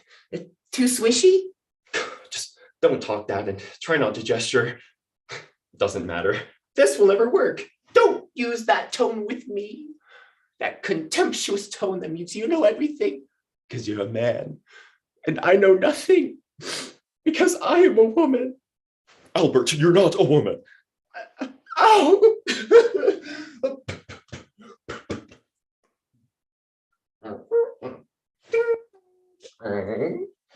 Oh, it's so nice to meet you, Mrs. Goldman. Senator Keeley, Mrs. Keeley. Mwah, mwah. Oh, I'm so glad to finally meet you. You have a very forceful handshake, Mr. Coleman. Well, you just have to in Greece.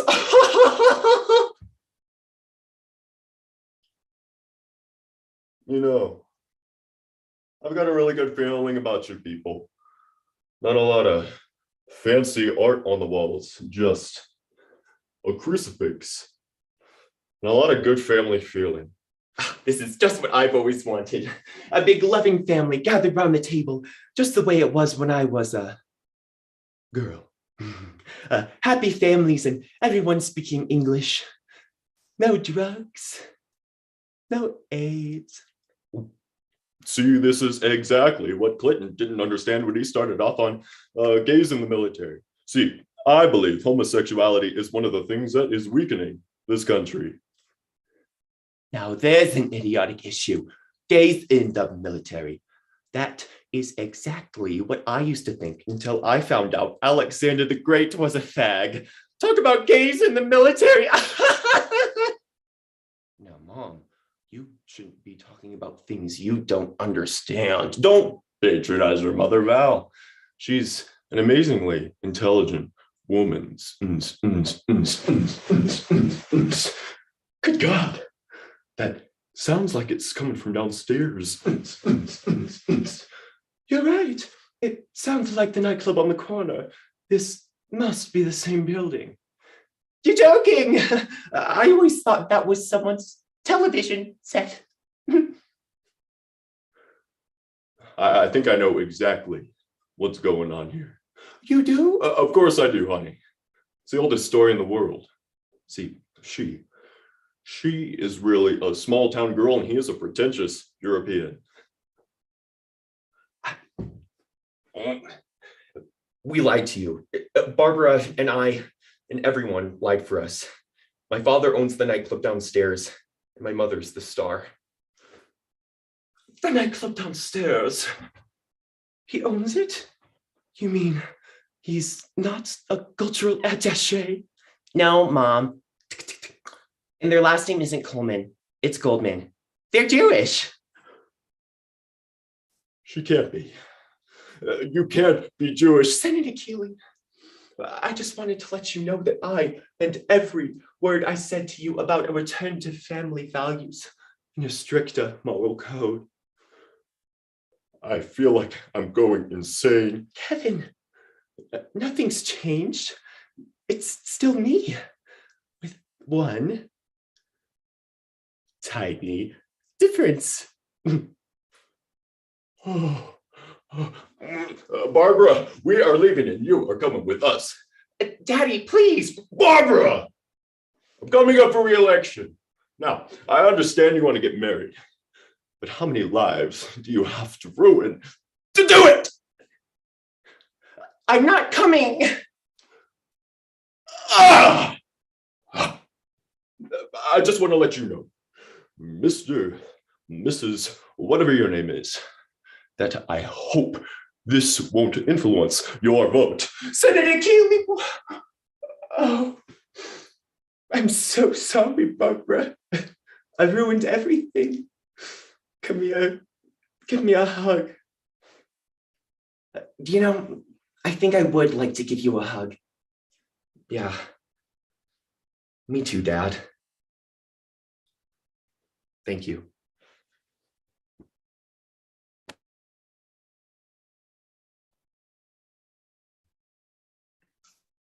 Thank you, everyone. And best of luck. Thank you, everyone. Good luck.